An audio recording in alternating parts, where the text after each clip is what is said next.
All right. Welcome to episode 38 of the podcast.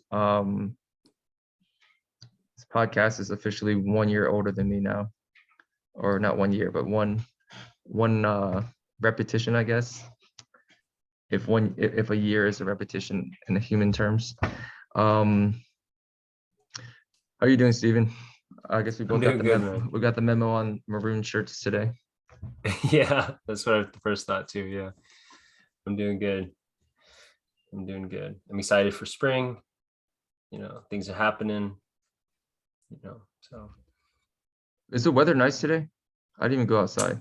it's pretty nice. Yeah, it was like rainy and cold for a while. So today was like 60 and sunny. So Do you make it a point to go outside every day?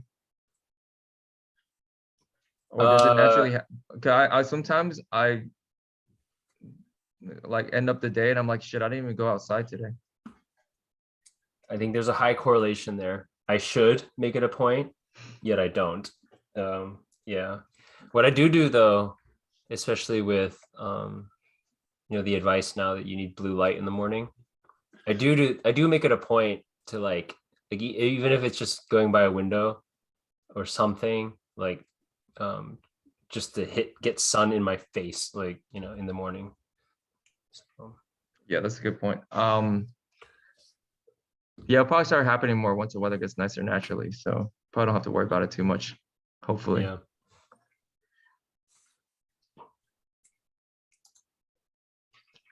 We haven't had a podcast at on a Friday afternoon at this hour yet, because this is like kind of like the bridge into the weekend hour.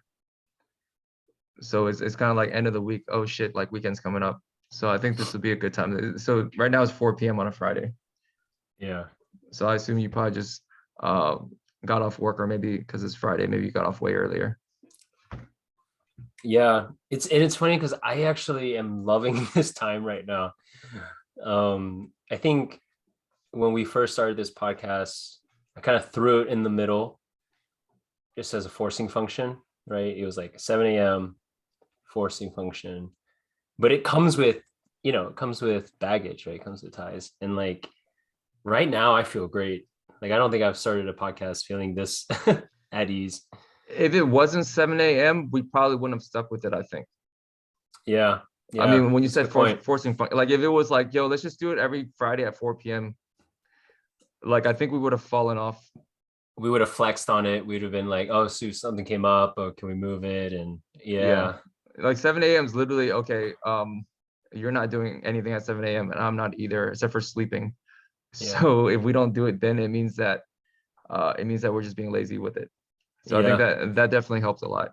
Like the yeah, mornings yeah, when we wake up and like both of us are like, oh shit, we only slept for like 4 hours, and then we do it do it anyways.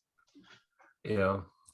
It, But it's I think funny that that's why that's why I wasn't a morning person for most of my life, but mornings have become the spot just for that same reason. Like I know nothing is going to take it away, and we don't need to talk at length about it. There's plenty of books and people talking about like raving about morning stuff, um, but I know maybe my point is that like the fact that I'm a morning person now, but it's not because I'm a morning person. It's because like what made me a night person is also what makes me now appreciate mornings. yeah, If it mornings are makes kind of sense. dope. Mornings are like night, but you have like a lot more energy, or at least I do. I know some people get Yeah. energy at night, but in terms of ability to focus, I think mornings are much better for that for me. Yeah. And it rolls on, right? It doesn't just stop. It rolls on through the day. Whereas night, it's like, all right, we're closing. So, but I'm dying, man. Okay. I know you just got back from a trip and you uh, gave some hints on what was on your mind and what you encountered out there. I just want to get right into it. There was a lot of shit on this trip. There's a lot I can talk about. So basically, we went as a restaurant group to New York City this week.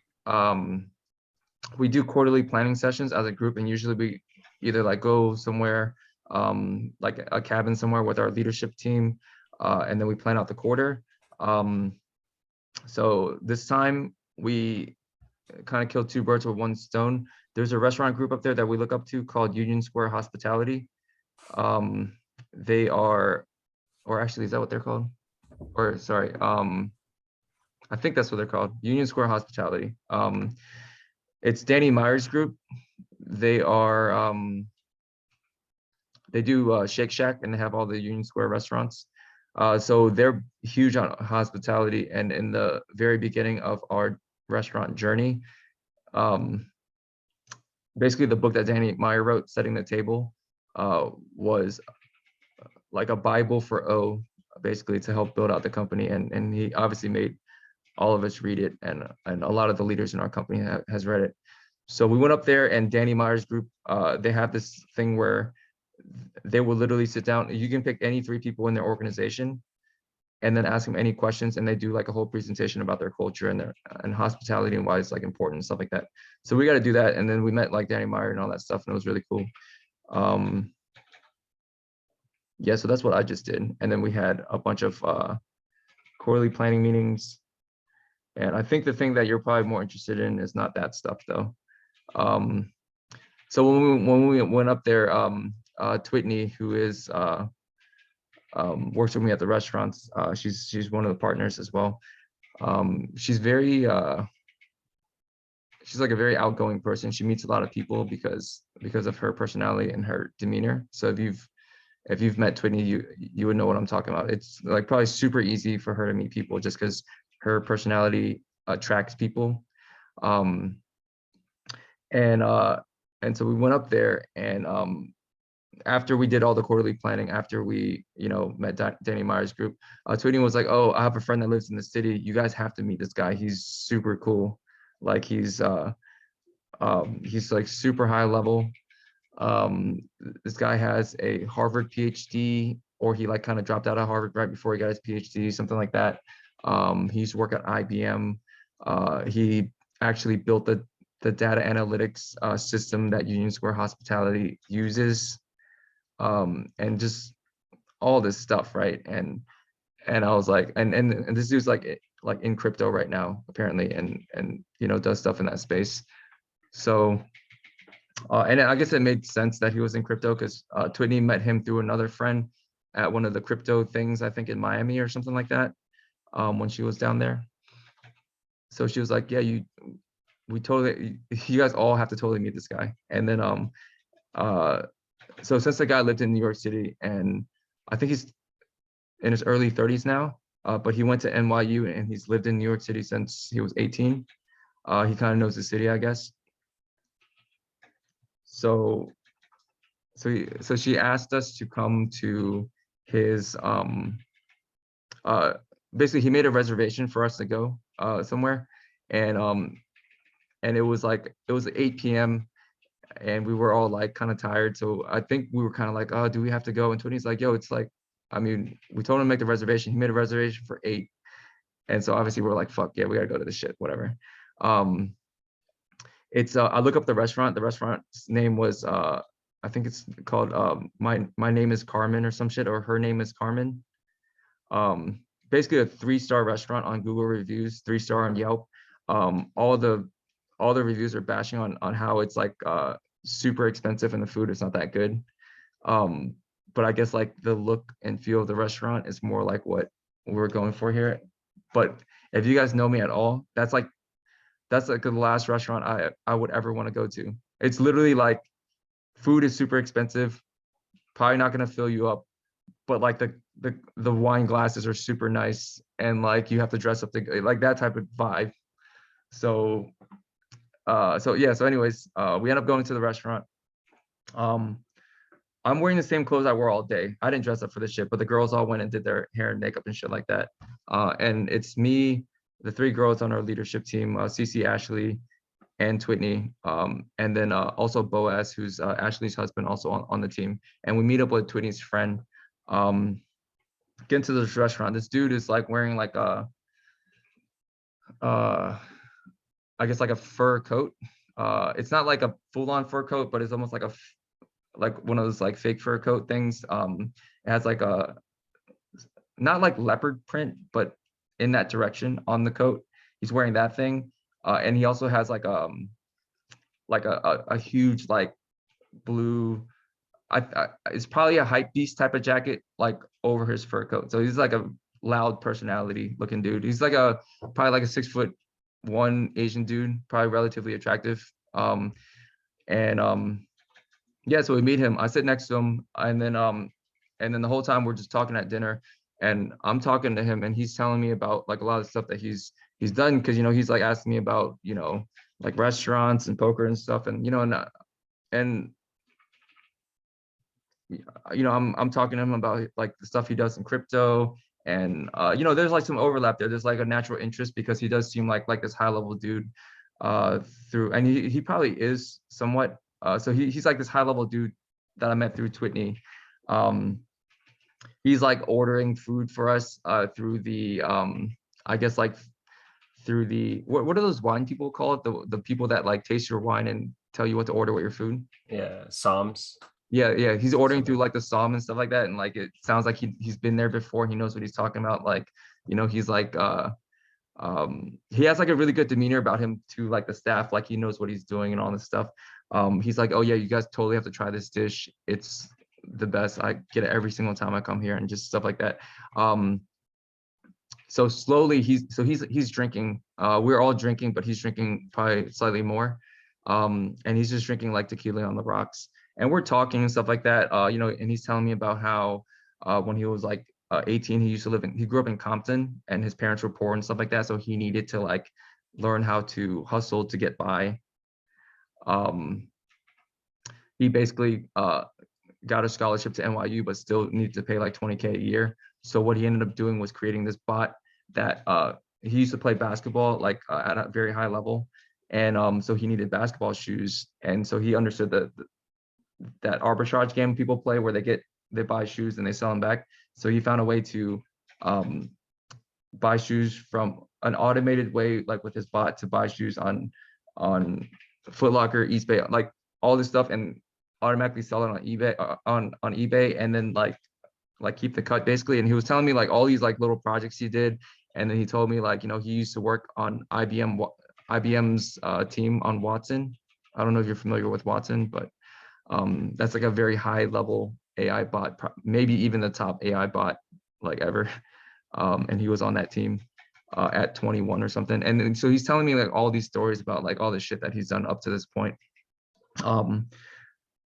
At first, it was cool to like be able to ask this dude questions, because I was like, oh, this guy's in the crypto space. I don't know very much about that. Interesting. And he's answering questions, and he's like, using terminology I have no idea what he's talking about. So I'd ask him questions and stuff, and it was a super interesting, like, I guess like conversation at first. But then slowly, as he's like drinking more, he starts like name dropping, like very noticeably. At first it wasn't as noticeable, but then he'll be like, oh yeah, I used to play I used to play ball with DeMar DeRozan. He was on my team, and yeah, me and DeMar go way back. Just casually dropping it. Oh yeah, my boy Steve Nash. He's yeah, Stevie. Me and him, we go way back. Like his wife wanted to join the this club that I knew someone in, so I got her in there, and yeah, I mean, and then he's like, oh yeah, Darren Collison, his cousin is one of my boys. Yeah, me and Darren would go to the casino all the time, and that guy's gambling like millions. I was like, oh yeah, also in poker, I got invited to Michael Jordan's secret poker game at the Aria, and they're playing 10-20, 10K, 20K. It's crazy. Like it wouldn't be a lot of money for me now, but it was a lot of money for me back then. And he's just slowly, like, as he's drinking more, the stories start getting slightly more, like name dropping happens a little more. Like in the beginning, it was just kind of like might name drop like one name, and then you're just kind of like, oh cool, I guess he knows that dude. But then after like the 5th time, after like the 10th time, I'm like, damn, this is crazy. This dude is literally like probably making shit up. And Twitney, and the way that we were seated, it was me, him, and then Twitney was across from him. And I, because we were in a group setting, it was 6 of us at the table, but me and Twitney were the 2 immediate ones next to him. I wasn't sure if everyone caught the same vibe that I was catching. Because at first he was fine. Had he stopped before name dropping NBA superstars, I would be like, oh, cool, this guy worked with Watson. That's super high level. And he's in the crypto space now. Story makes sense, you know, checks out. But he just went, this dude like went full retard. Just sorry, I've been talking for 15 minutes straight. Don't stop, man. This is Don't like stop. this is probably the longest monologue of our pod ever. So Yeah, I don't no, know. Keep don't going. stop. I'm on mute. I didn't even want to interject with affirmations. Like you keep going, dude. Keep going. All right. So we're at my name is we're at her name was Carmen. Um, somewhere between when we got there to like towards the end of dinner, Twitney's like super interesting high level friend turned into like, holy shit, this guy's literally just name dropping all these fucking people he probably doesn't know, you know. And he's like, you know, when someone does like a subtle brag, the more drunk this guy got, the less subtle his brags were. And like basically we were trying to figure out what to do after dinner. Boaz was with us, and Boaz wanted to go to Koreatown to eat at this place called Anytime Diner or something like that. It's a Korean joint, and it has like 4,000 reviews on Yelp, and it's a 4.5 stars. So if anyone uses Yelp, that's obviously like very that restaurant's probably pretty good. So Boaz was like, oh yeah, I want to go to Anytime Diner. You guys don't have to come with me, but I wanted to check that place out, while I'm here. And that dude was like, oh dude, there's no way that place is good. And we're like, what? And he was like, I haven't heard of that place, so there's no way it's good. And we're like, wait, what do you, it has 4,000 reviews on Yelp. He's like, oh, you guys use Yelp? And we're like, yeah, what do you use? And he's like, that's not how you find places in New York. Like all the good places, I know about them, or some shit like that, right? And we're like, well, what do you use when you're out of town? Basically, he's been to Northern Virginia before, and he was telling us how he only stays at the Ritz-Carlton and shit. And he's like, I use my concierge at the Ritz-Carlton to tell me where to go eat. I'm not gonna use Yelp. And I was like, dude, your concierge probably fucking Yelps it for you and then tells you where to go. And it was just like that type of back and forth that you could tell, like, I don't know. It was weird because at that point we were still at the table and we hadn't gotten to like break away. Like had he got up and went to the bathroom, then the group can kind of be like, wait, is this guy for fucking real? Yeah. But we're still in like this like little illusion where we're like still like siloed in our beliefs of this guy. And you couldn't tell where anyone was at because Twitney's like super she draws a lot of people towards her, but she's also like a very like positive minded person. Yeah. So she's probably she probably believes everything this guy says, right? And I'm like, wait, is this guy like this normally? And Twitney literally just believes everything this guy says. That's crazy. So anyways, group ends up going to Anytime as actually, so before that happened, the bill came, and this dude all night was kind of like hinting like as if, yo, yeah, order anything you guys want, I got this shit, it's my city type of vibe, right? Yeah, like, yeah, dude, just order anything you want, like we should totally try this, that type of vibe.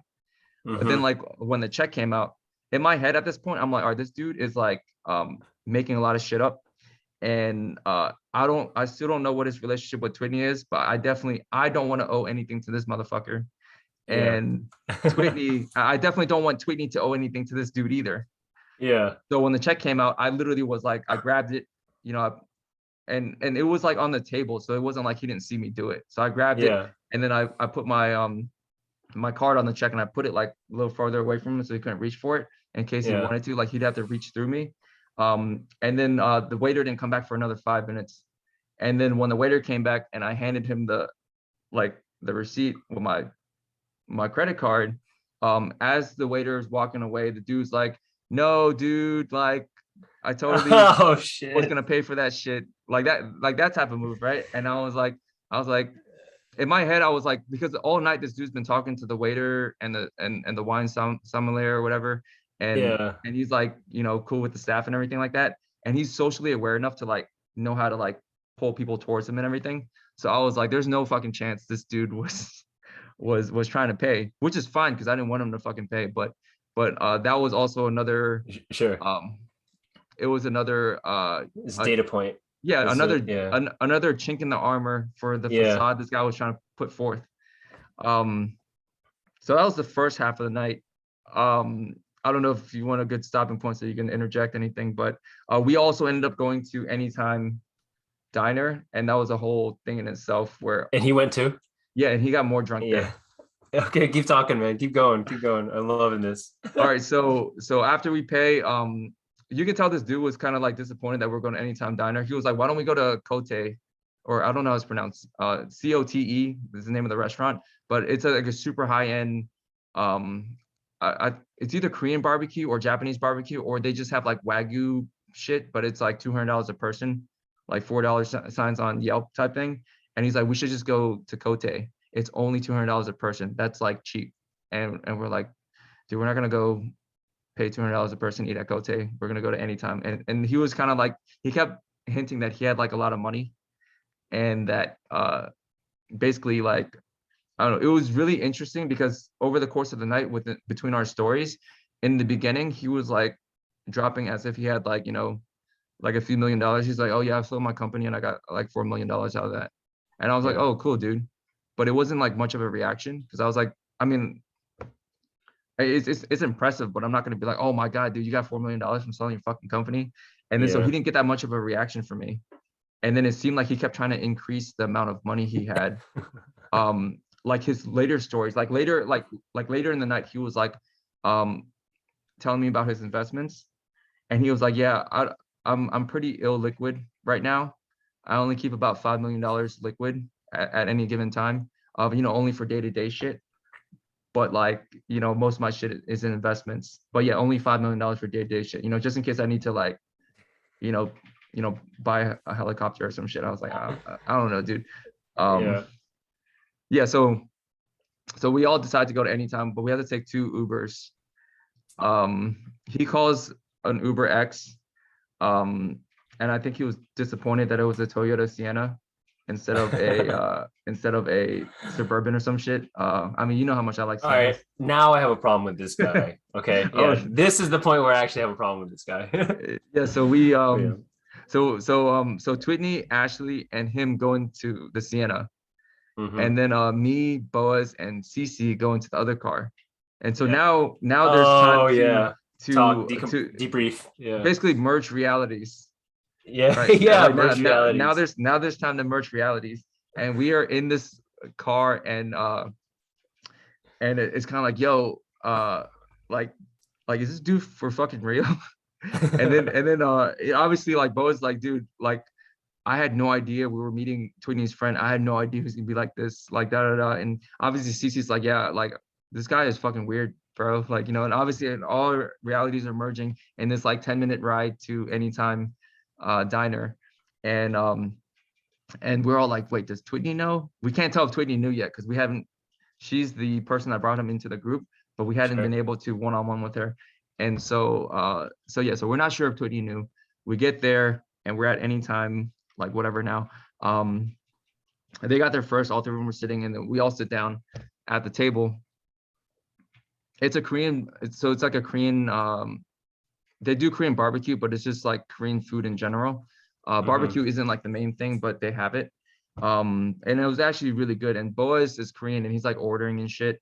And this dude's like trying to tell Boaz like, hey, don't order that and don't order this and shit like that. It's like not that good. It can't be that good. And Boaz is like, dude, like you've literally never been to this fucking restaurant. Yeah. And it was just like a weird vibe. So this guy's sitting here and he's like drinking. Um, he's like asking the waiter there like about like super top shelf like whiskey shit that obviously a Korean place like this would not fucking have. Yeah. And you're just like, and he's like, all right, fine, I'll just give me tequila on the rocks, like whatever. So he's sitting there like still drinking. I mean, he drank a lot of tequila up to this point, but he's like still like drinking. It was crazy because the more he drunk he got, the bigger the stories kept going. Wow. Uh, and and he kept he kept like telling this he kept like trying to get a reaction out of me, and he was talking to me a lot out of the group. He was talking to everybody, but he was talking to me a lot. But you could tell like he wasn't vibing. Like I think like CC didn't want to drink, but in his reality, because I think he fully believed this. Like he fully believed that, you know, like he could kind of like just tell people what to do and they'll just do it because he's like kind of like this Mm-hmm. alpha male type dude.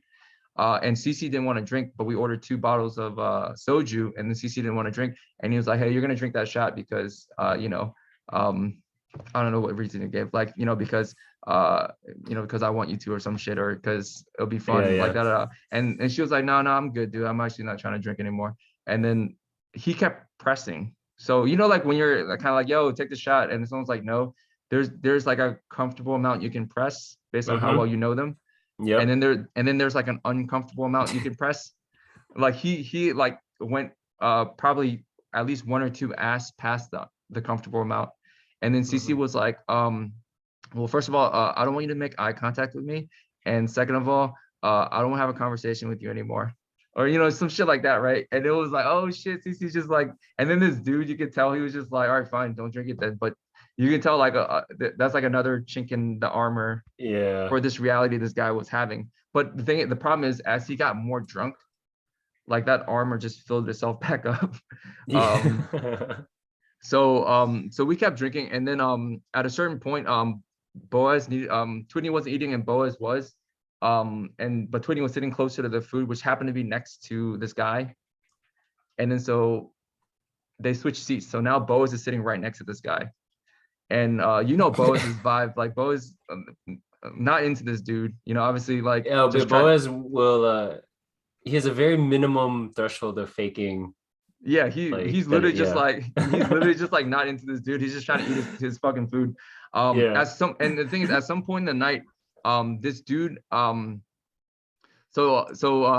think I mentioned that I used to go to Macau to play poker. The way that came up was because this guy's in crypto, and I was telling him that I bought Bitcoin originally because of poker, because I was going back and forth from Macau and here, and that's how I got lucky to find out about Bitcoin and actually have a use case for it. So then he brought it back up at the Korean table. He's like, "Oh yeah, dude, I actually you know, I'm actually pretty big time in Macau. You know, I go there all the time. I play a lot of baccarat, all this stuff, and you know, and we play for like millions at a time." And he's like, he's a lot more drunk, but now he's like, and you know what I noticed by the end of the night? So what he would do is he would like kind of like approach a subject, and then if there was like a subject matter expert there, you know, obviously if I'm like, "Oh yeah, dude, I play poker," and then someone else there's like, "Oh yeah, dude, I play poker too," then he would kind of like talk surface level around that subject and then like move to another topic. You know what I mean? But if there's no Yeah. subject matter expert there, then he can just embellish any story, and there's no one to be like, "Wait, there's no way you did that." You know what Yeah. I mean? So so I realized that. So when he started talking about baccarat, I was literally like, "Oh, that's crazy. Isn't baccarat kind of like blackjack, but like um in Asia?" And he was like, "Oh yeah, dude, you don't even know about baccarat." And the thing is, baccarat's a very basic game. I know how to Yeah. play baccarat. I've played it in Macau. It's a degen game, and you can't win Yeah. at baccarat. Like you literally, there's no. It's like winning at roulette. You can't win at Mm-hmm. roulette. There's no professional roulette players. Mm-hmm. And Yeah. then so he started talking about baccarat, and baccarat is probably 4 times bigger than blackjack because there's more Asians and they're Yeah. fucking degens. And he started talking about baccarat, about how he plays for like, you know, um tens of millions of dollars in baccarat, and just like, you know, he has a way to do it. And so we just let him go at this point. And I think when you meet one of these people, you can go 2 routes. You can either be like, "Shut the fuck up, that didn't happen," or you can go the, "Oh yeah, tell me more" route. Yeah. So That's I want to we hear were about. on we were all on the same page with the whole "tell me more" route, like our whole Mm-hmm. group. Bose is trying to eat his Korean food, and he's like, "Oh yeah, tell me more about baccarat." And I was like, "Oh yeah, dude, like how does it work?" And he's just like telling us all these like embellishing stories about how he's playing for tens of millions of dollars, and he just knows how to make money doing it. But when you ask him for the details, he can't like get down to it, because he's like, I don't know. So he's telling stories like that are absolutely 100% false at this point. no way this guy even like Boaz asked him a basic question about baccarat, and you could tell he didn't understand it. But Jeez. he probably wasn't aware that we knew that he didn't understand it because he was probably just making shit up. So we're at the table, and then he looks at me from across the table, and then he's like, yo, Hack, you're like single and unattached, right? And I was like, yeah. And he was like, yo, you have a lot of opportunity.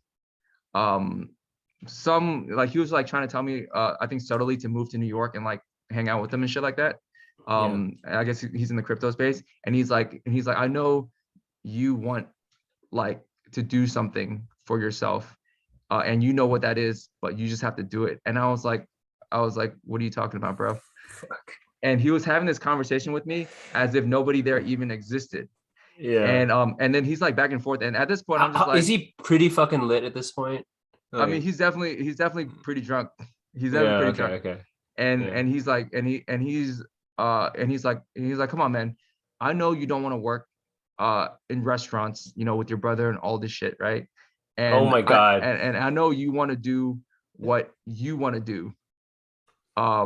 And you know what you want to do. So now you just got to do it. And he's like giving me like this little like, and I was like, wait, what do I want to do? Like I already kind of do what I want to do. You know, I never Yeah. do anything I don't want to do. Yeah. And then Boas was like, yeah, he Hack literally just doesn't do shit he doesn't want to do. And then this dude goes, hey, shut the fuck up. Right? This is a conversation Oh. between me and Hack. He literally was like, yo, shut the fuck up. This conversation between me and Hack. And Boas is sitting right next to this dude because they had switched seats because he needed to get closer to the food. Fuck. And then and you have to understand what Boaz actually looks like super unassuming because Boaz is Yeah. wearing like he was wearing, so this is what Boaz was wearing, all black, but he was wearing like a raincoat Sure. and a bucket hat. Beanie. Oh, No, bucket hat. Yeah. a Yeah. fucking Yeah. bucket hat. Yeah. And then, you know, Boaz has Yeah. glasses, right? And then so Yeah. if you just look at Boaz, this fucking dude, and the whole time he's like on his, like the whole night Boaz is on his phone, like trying to find out how to get to Anytime Fitness to get Korean food. You know, like not really part of the conversation. So this dude probably, I'm sure from this guy's perspective, you know, him looking at Boaz, he probably doesn't understand that Boaz could fucking, you know, kill him with his bare hands. Yeah. You know, Yeah. so he said, Because he judges people. I mean, he literally was one of those people that just scans a room for what he terms as value, or of any sort. And Boaz was not presenting like, right, right. like conventional value, like social fucking. I need to go network and schmooze with this guy.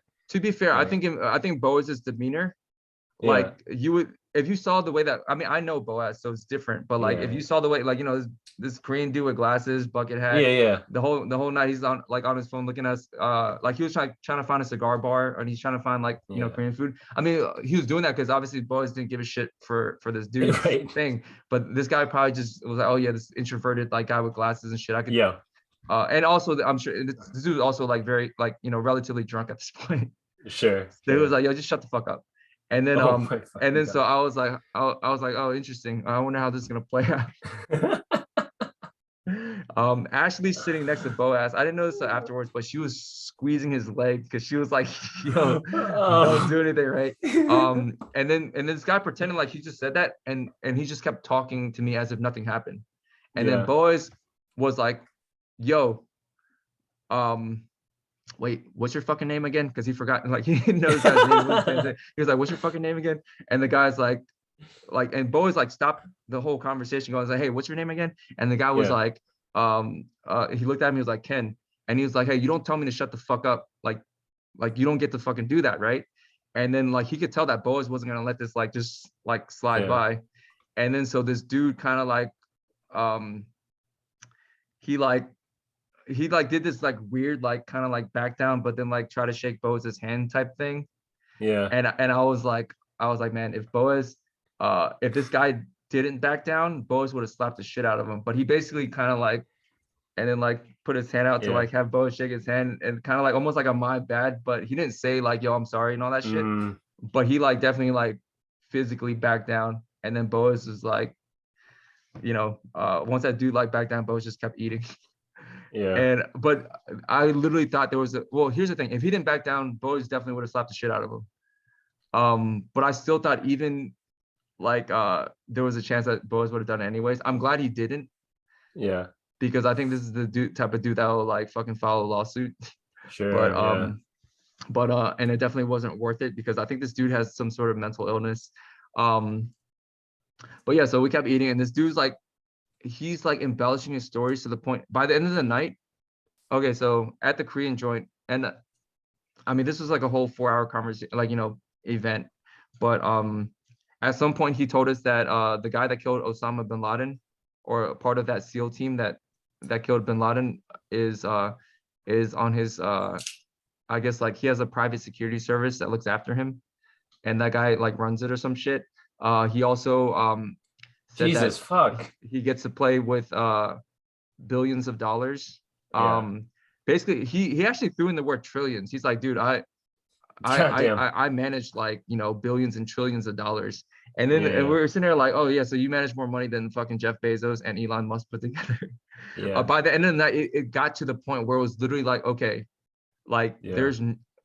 um It's this completely guy's unhinged, yeah right? It's completely completely unhinged from reality. Like there's just nothing. Yeah. yeah, and it got to that point at the end of the night, and then so we're all trying to leave because we had early morning, and then Boaz went and paid. Although this is one point in that guy's favor. That guy had somehow slipped his credit card to the waiter, secretively, I guess, or when they first got there. So when Boaz went to pay, the guy was like, "Oh, that fucking dude at your table already gave us a credit card." And then Bo's like, "I don't know that guy anything. Give me back his credit card. Here, take mine." Yeah. Yeah. So I mean, that was a legit effort to pay because I think like that would have like went through. Yeah. But yeah, so we all basically we had a group text. We had a group text that we were all in. And then Mhm. so at some point at the Korean place, um, I texted the group and I was like, "Hey guys, I think this motherfucker's off the rails now." And then Bo's in the group is like, "Yeah, this dude's gone full retard." And then Yeah. everyone's in that group. Tweety didn't check her phone though, so we couldn't Yeah. tell if she was like part of this or not. Ash and Cece were obviously like Yeah. LOL. So we all get up to leave, and I was literally gonna. It was just Whitney and him, and then the other three had gone downstairs to wait for like an Uber. And then I messaged the group. I was like, "Hey, I was like, yo, Whitney, we gotta go." And Whitney was like, "I can't leave him like this. I gotta put him in a fucking Uber." And I was like, "All right, well, I can't leave you with him." You know what I Yeah. mean? And then so eventually we all got out and we found this dude, a cab, threw him in there, and we were like, "Yo, tell us where your house is so we can tell the cabbie." He was like, "Which house?" I'm just Oh like, my God. fuck. Yeah. All right. Yep. No, but Jesus. the crazy thing is, I think this guy fully believed a lot of that. A lot of Mm-hmm. the shit he was saying, he fully believed it. All the NBA players that he name dropped, Yeah. um, he fully believed it. Everybody that okay, maybe towards the end of the night, it was a lot more obvious, but Yeah. for at least like the So first I'm half of not the night, getting NPD on my radar, by the way, with the way that what do you the think way it that you is? describe this I mean, guy. he's definitely a narcissist. This guy called himself the king of New York and shit, and just like, Yeah. like, I don't. I left a lot of stuff out of the story. I You really think had. he's just a compulsive liar. So NPD is much more subtle. Like it's not obvious, actually. It's not supposed to be obvious at all. It's more like it's closer to like what we would call like psychopathy, like someone who's just like super mechanical behind the scenes but presents as a normal human being and can use it in really like Machiavellian ways. So it's NPD is not as overt like this. Like this guy's just compulsive liar, like delusional. I've never had this much secondhand cringe in so long, but yeah, I feel like this is Yo, crazy. it I've never met anyone like that. Yeah, yeah, yeah, Like yeah.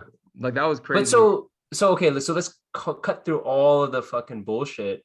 Who is he actually? Like, what does he actually do? What I mean, what is he? Uh, I mean, dude I still gotta make money, like pay the you can bills and eat.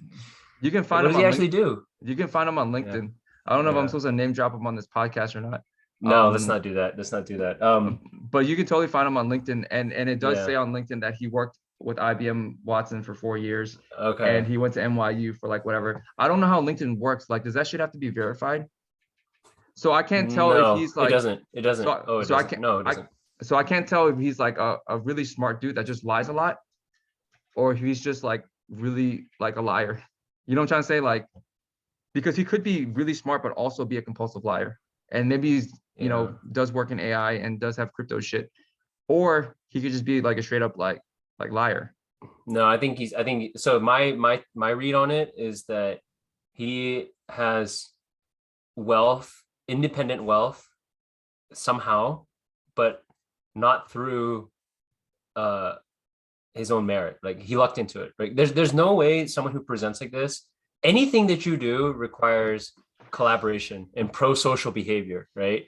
I mean, if even 1% of this, like that he displayed in any other part of his life, like he would just like it's a non-starter, right? Like I don't Well, care what crack team of IBM Watson engineers you can imagine and all sorts of eccentricities and quirks, like those guys wouldn't want to work with this guy. Like I mean, there's no chance. He's just so far out there. Like that's my take. That's just my take on it.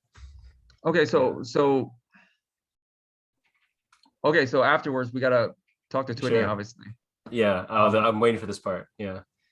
So we get back to the hotel room. Yeah, we actually walked She's back been on an island. Yeah. after we threw him in the cab. We were walking back, and Twitney was like, "I'm so sorry, guys. I swear to God, he's never been like this in any other setting." And she's been Oh. around him. I think they went to. It sounds like she's been around him at least twice. Yeah. And he's also like vouched for by another mutual friend who's like Yeah. who brought him into the group. So there was like some social proof there, and she's been around him twice. And I think had you cut off the everything from the second half of the night at the first restaurant forward, had he stopped drinking there, then at worst he would have just seemed like this arrogant dude that is maybe deserves to be arrogant because he's done a few things. You know what I'm trying to say? Like had he stopped pressing his stories at that point before Yeah. he started talking about like Steve Nash and shit, and just name dropping NBA players, Yeah. then I think that would have flown in a lot of social settings. Like imagine you go to a crypto space and there's a lot of new people with a lot of money, and like this dude like literally comes in there, and let's say he just wasn't drunk, then he can probably command a lot of attention. People will be like, oh, this dude is like super high level. This is a guy I want to, have in my Discord channel or as a contact. Right. Right. So I can imagine his strategy working in some settings for sure, but probably not a long-term, like when the rubber meets the road setting. Like if you're actually like, oh, dude, like, you know how to do AI? I have this project, and then like obviously like if you can't do it, although it was weird because Twitney also met this dude's like business partner, like who's like this nerdy like sounded like a nerdy like AI dude as well, and it sounded like they have like that's his business partner. That's what she met the guy as. So I don't know where it starts and where it ends. You know what I'm trying to say? Like it's really hard for me to figure it out from my perspective. Yeah.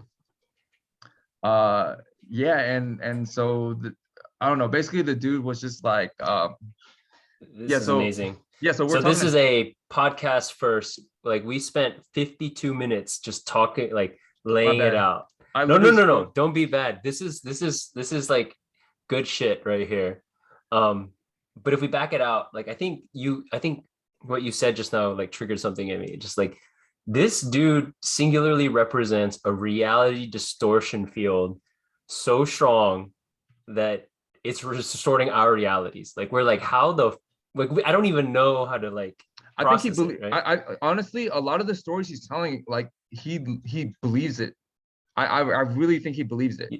But that's psychosis, right? Like that's, I mean, if you actually, it's different, like bending the truth or being a little bit of a brag, right? But some of the things he said are just so fucking out there. If he believes it, that's a psychosis. Well, before he got drunk, let's say everything after.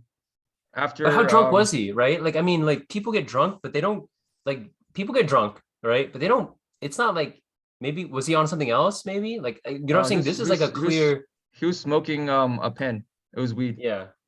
That's not within the realm of just drinking, getting too drunk, dude. Okay, so this is what I think. I think he's the type of dude that either he definitely makes up stuff. Yeah. It's hard to say how much shit he makes up. Obviously when he's drunk, it's just like unhinged making up stuff. Like, Yeah. I think if you have the behavior within yourself to make stuff up, if you're sober, at least you can kind of like know where to stop. You know what I'm trying to say? Like you know, Yeah, but okay, okay, but obviously this guy lives in a major city. He's going to dinners all the time. He's networking. Like this is the amount of times that he's drinking like in front of alcohol and needing to control himself and be fluent in that cognitive state he should be an expert, right? Like what made this one thing meeting you guys like I don't want him being drunk to be any reason in this almost, right? Like I'm no, trying to no, divorce that. Yeah. I'm literally saying Yeah. that his normal tendencies is probably to make shit up, Uh-huh. right? And he's probably, and he honestly, like, he, before he got super drunk, he was pretty fucking good at it. Because I would Uh-huh. not be able to be like, hey, Steven, oh, by the way, I worked at Watson. Like, he didn't just say that.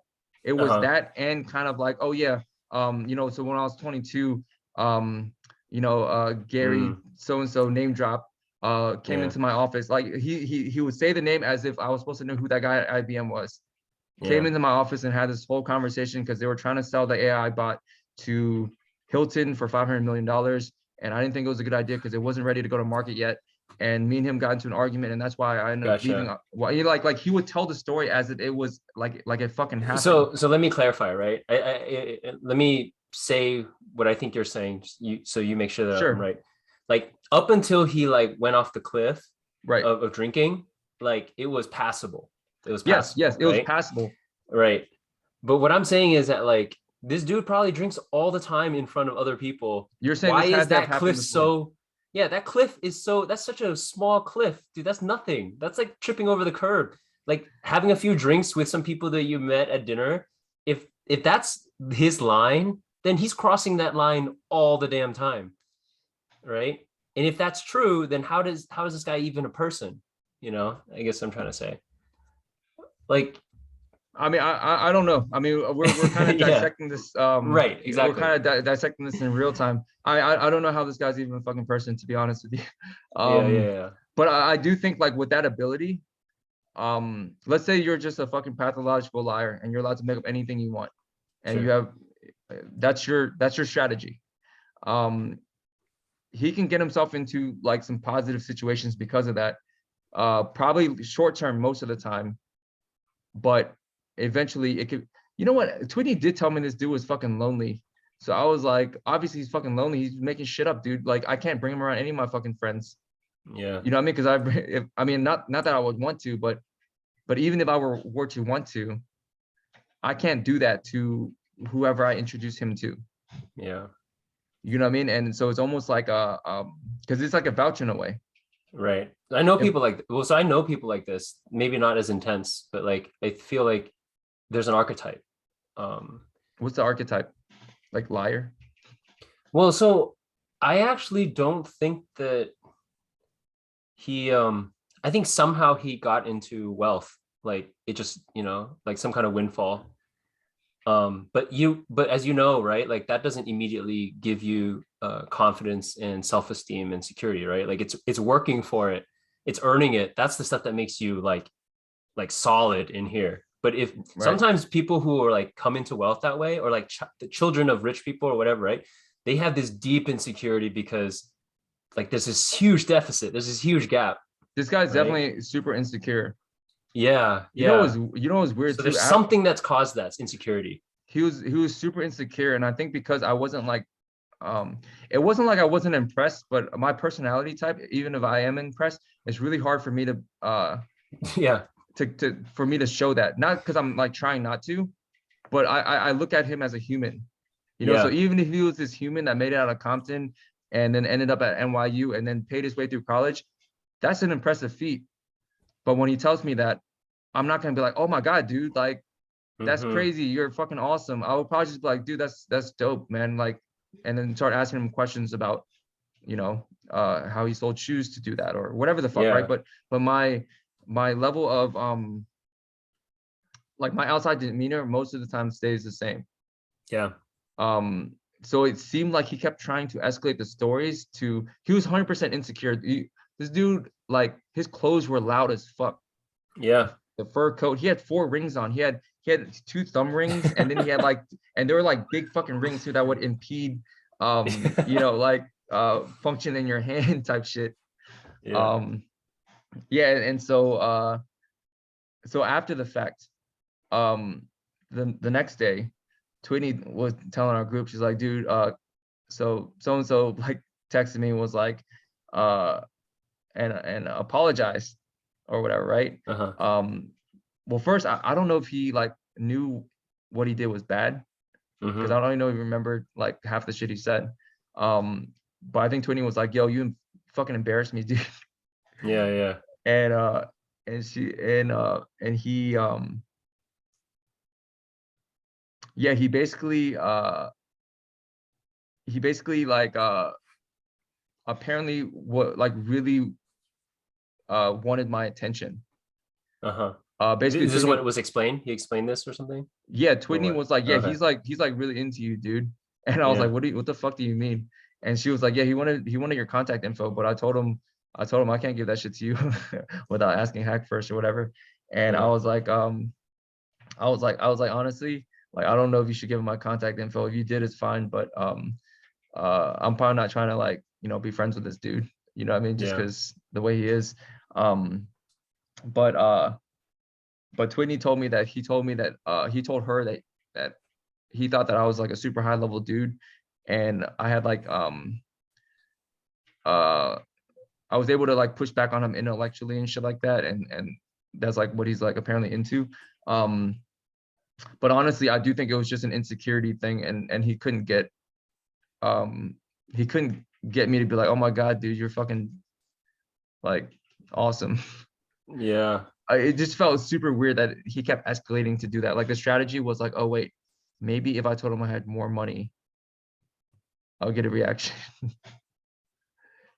But I don't Yeah. know, man. It was a very interesting. Here's the thing. Before going to that, um, thinking what it was, I was kind of like neutral on going. I was like, yeah, you know, I'll go because we told Twitter we would, and whatever. But had I known that was gonna happen, I would have been 100% in. I would have been like, dude, I cannot miss this. I must be there. And Oh. it was just like a very it was a psychological I would imagine if we had like a case study on, I guess before I thought it was NPD, but I guess it's not NPD, but pathological liars or Yeah. insecurity or people with, you know, daddy issues or whatever the fuck. I don't know what label to put on it, but there's something there to be observed, and we got front row seats to that shit. And Yeah. it was actually the most interesting part of my trip.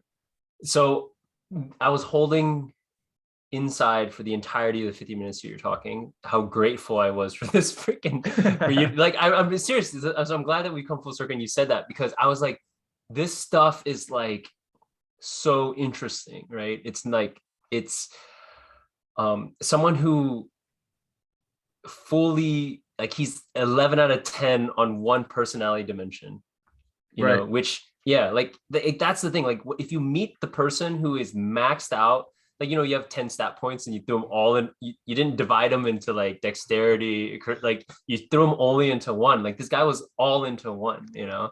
And you know, I don't want to be too out of pocket, like if you know he's actually going through some hard stuff or he's like has some mental stuff that's, you know, super serious. But you know, that aside, it is interesting to deconstruct because unfortunately, right? And as someone who has to deal with has my own mental illness stuff, like there is still a line of responsibility.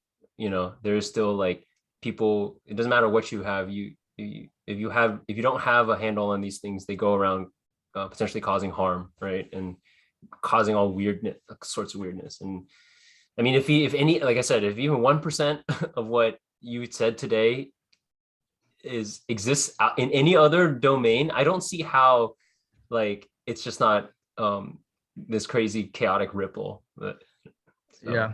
I do feel bad for the dude. I think I mean, you don't just get to this point. yeah. You know what I mean? Like, you know, some shit probably had to go down, um, consciously or unconsciously, got written into him, and he's definitely insecure about something. Mm-hmm. And I think a lot of it's probably like a coping mechanism around that insecurity. Like imagine Yeah. you just felt like super insecure and this is the strategy you came up with.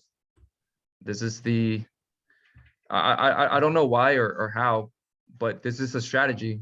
Conscious Yeah. or not of it being a strategy. This is a strategy that, you know, this whole creature and thing came up with. So Yeah. So I can think of, I think the one hang up, and I don't want to rehash this because we did just talk about it. Like my one hang up is still the fact that I buy the fact that there are charlatans all over the world, and there's like, you know, multi-level marketings of exactly this type, right? Of clout. Like there's it exists. I get it, right? Um, but the stuff, even though that he was drunk, okay, just the stuff he was saying, like name dropping these like you freaking basketball players like that. That's like so, you know, or saying the Navy SEAL guy runs a security detail. Like, um, I don't know. These are verifiable things. Just like you said, even like the Baccarat thing, right? Is like goodness. And I don't know. Maybe actually we're just seeing something that's a an emergence symptom of the crypto space as a whole right now. You know, the amount of stuff going on there, right? The amount of players, the amount of um, bubble his almost. strategy, assuming he didn't get fucking like trashed, I think Yeah, would honestly work really well at the cryptos in the crypto space. yeah. Because You I know think what? a lot of, you know what I'm trying to say, Sorry. right? No, no, go ahead. That's it. He made. I think he fucking became like a multimillionaire off. He got. I think he got lucky. He got In his win. crypto, I think his win. I think his windfall came from crypto, and a lot of these guys, right? Their price of their ticket to admission is the fact that they made a lot, right? right? And they can spin that however they want, like how it happened. Hmm. And I think that's the big vacuum that he's filling now. Like that's my, I'm totally armchair psychologist right now, but Yeah, my all my senses say like he got something way more than he can handle, um, that wasn't earned, and now he's trying to earn it retroactively. You know, is what it feels like. And yeah, crypto is I mean, a lot of people experience when like life changing things from crypto, right? Like a lot of people got lucky. Like it's not that crazy to yeah. think of, But I you know? do, yeah, I agree with that assessment. I think that's probably definitely at least somewhat true. Um, Yeah. but I'm just imagining, like, you know, if you're in the crypto space, like if you could act the way that guy acts, as long as he's doesn't Yeah. get unhinged like that. Like imagine you go to a Bitcoin conference in Miami, you know, they have those, right? And there's so Mm-hmm. many people you can network with, and you know, it's a new space. So I'm sure a lot of people in the space, you know, just got lucky as well. A lot of people probably don't even know what the fuck they're doing in this space. They're just kind of, or a lot of people probably think they know what they're doing because you know they made a bunch of money, but like, do they actually know what the fuck they're doing? Maybe, maybe not. I don't know. But then you It's an have this, MLM, dude. It's an yeah, MLM, right? Where you're selling the secret, and you know that's it. You're selling the secret. yeah. And then now this dude's in the crypto space, and he's like, oh yeah, by the way, I also worked at IBM. Also, you know, and keep it at Yeah. that. I mean, you'll meet a lot of people. You know, Yeah. just being able to network like that and just like showing up to these events.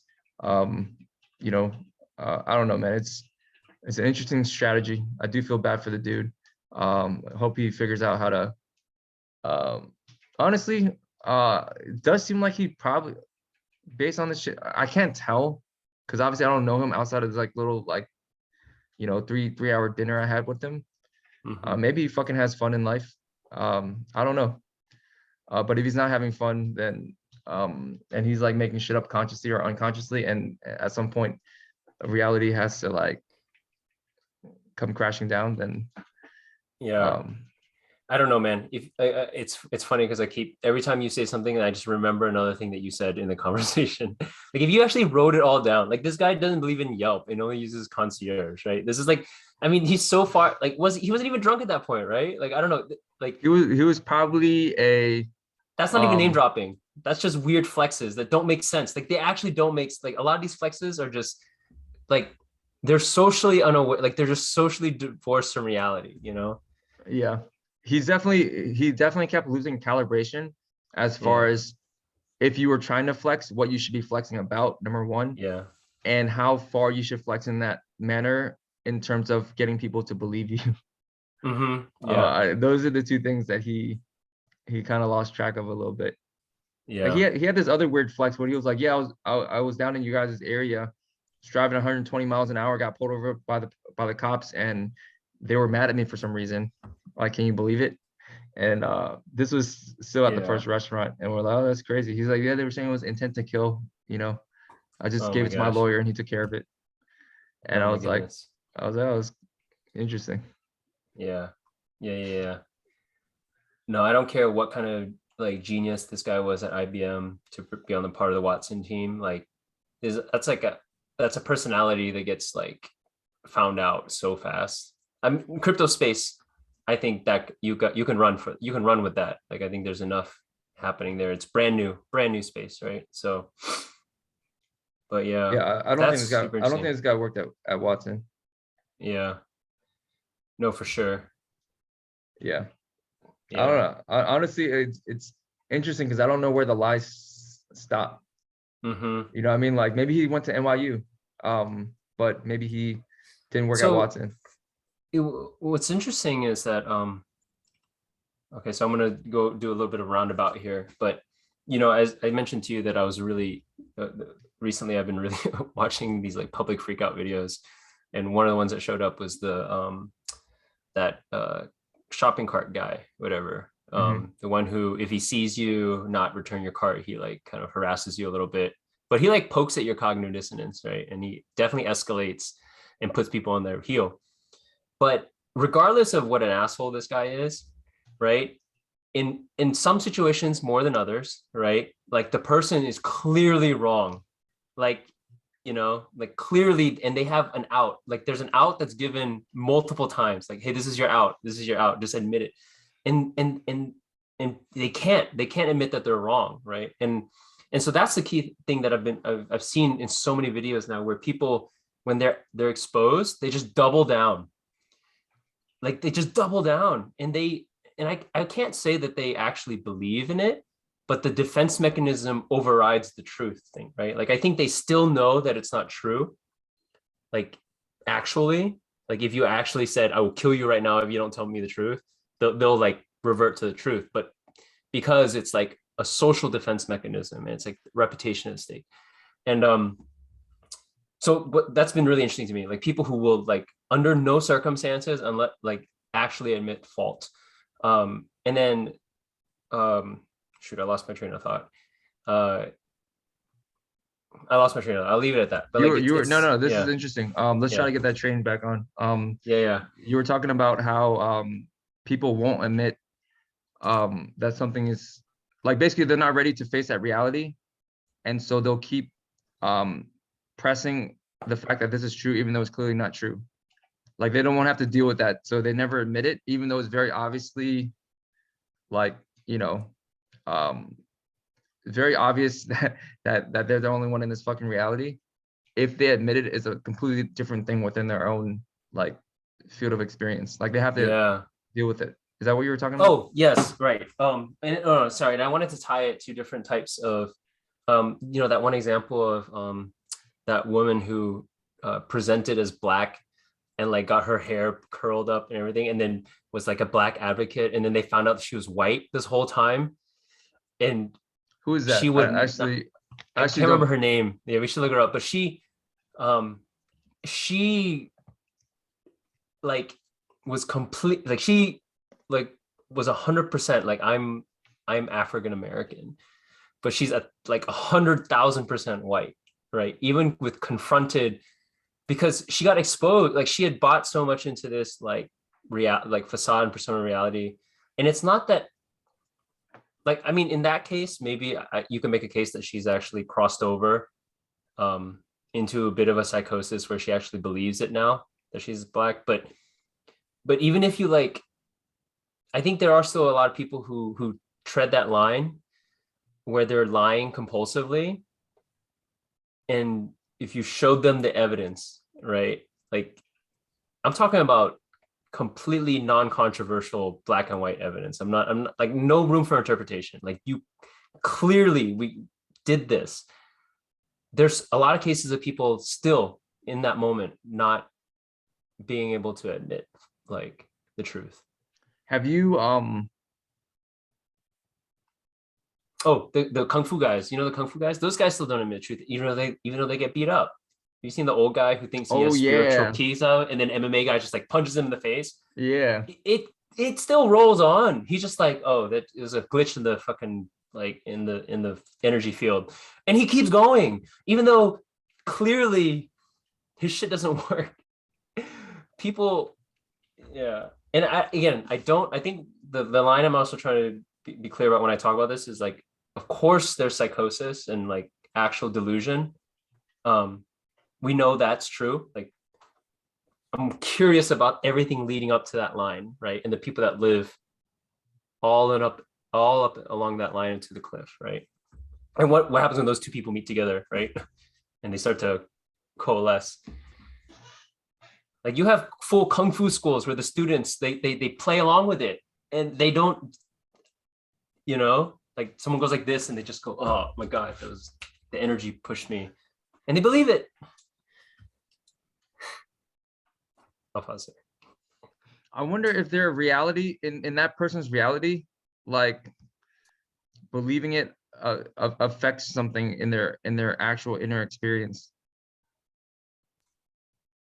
Yeah. So, yeah, I think the source is actually a deep insecurity, which is why I think that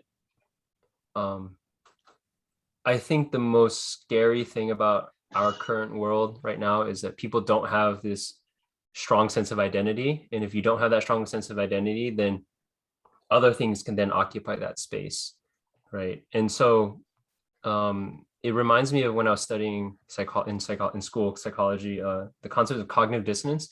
I think that's actually the most foundational principle in all of psychological understanding is cognitive dissonance, right?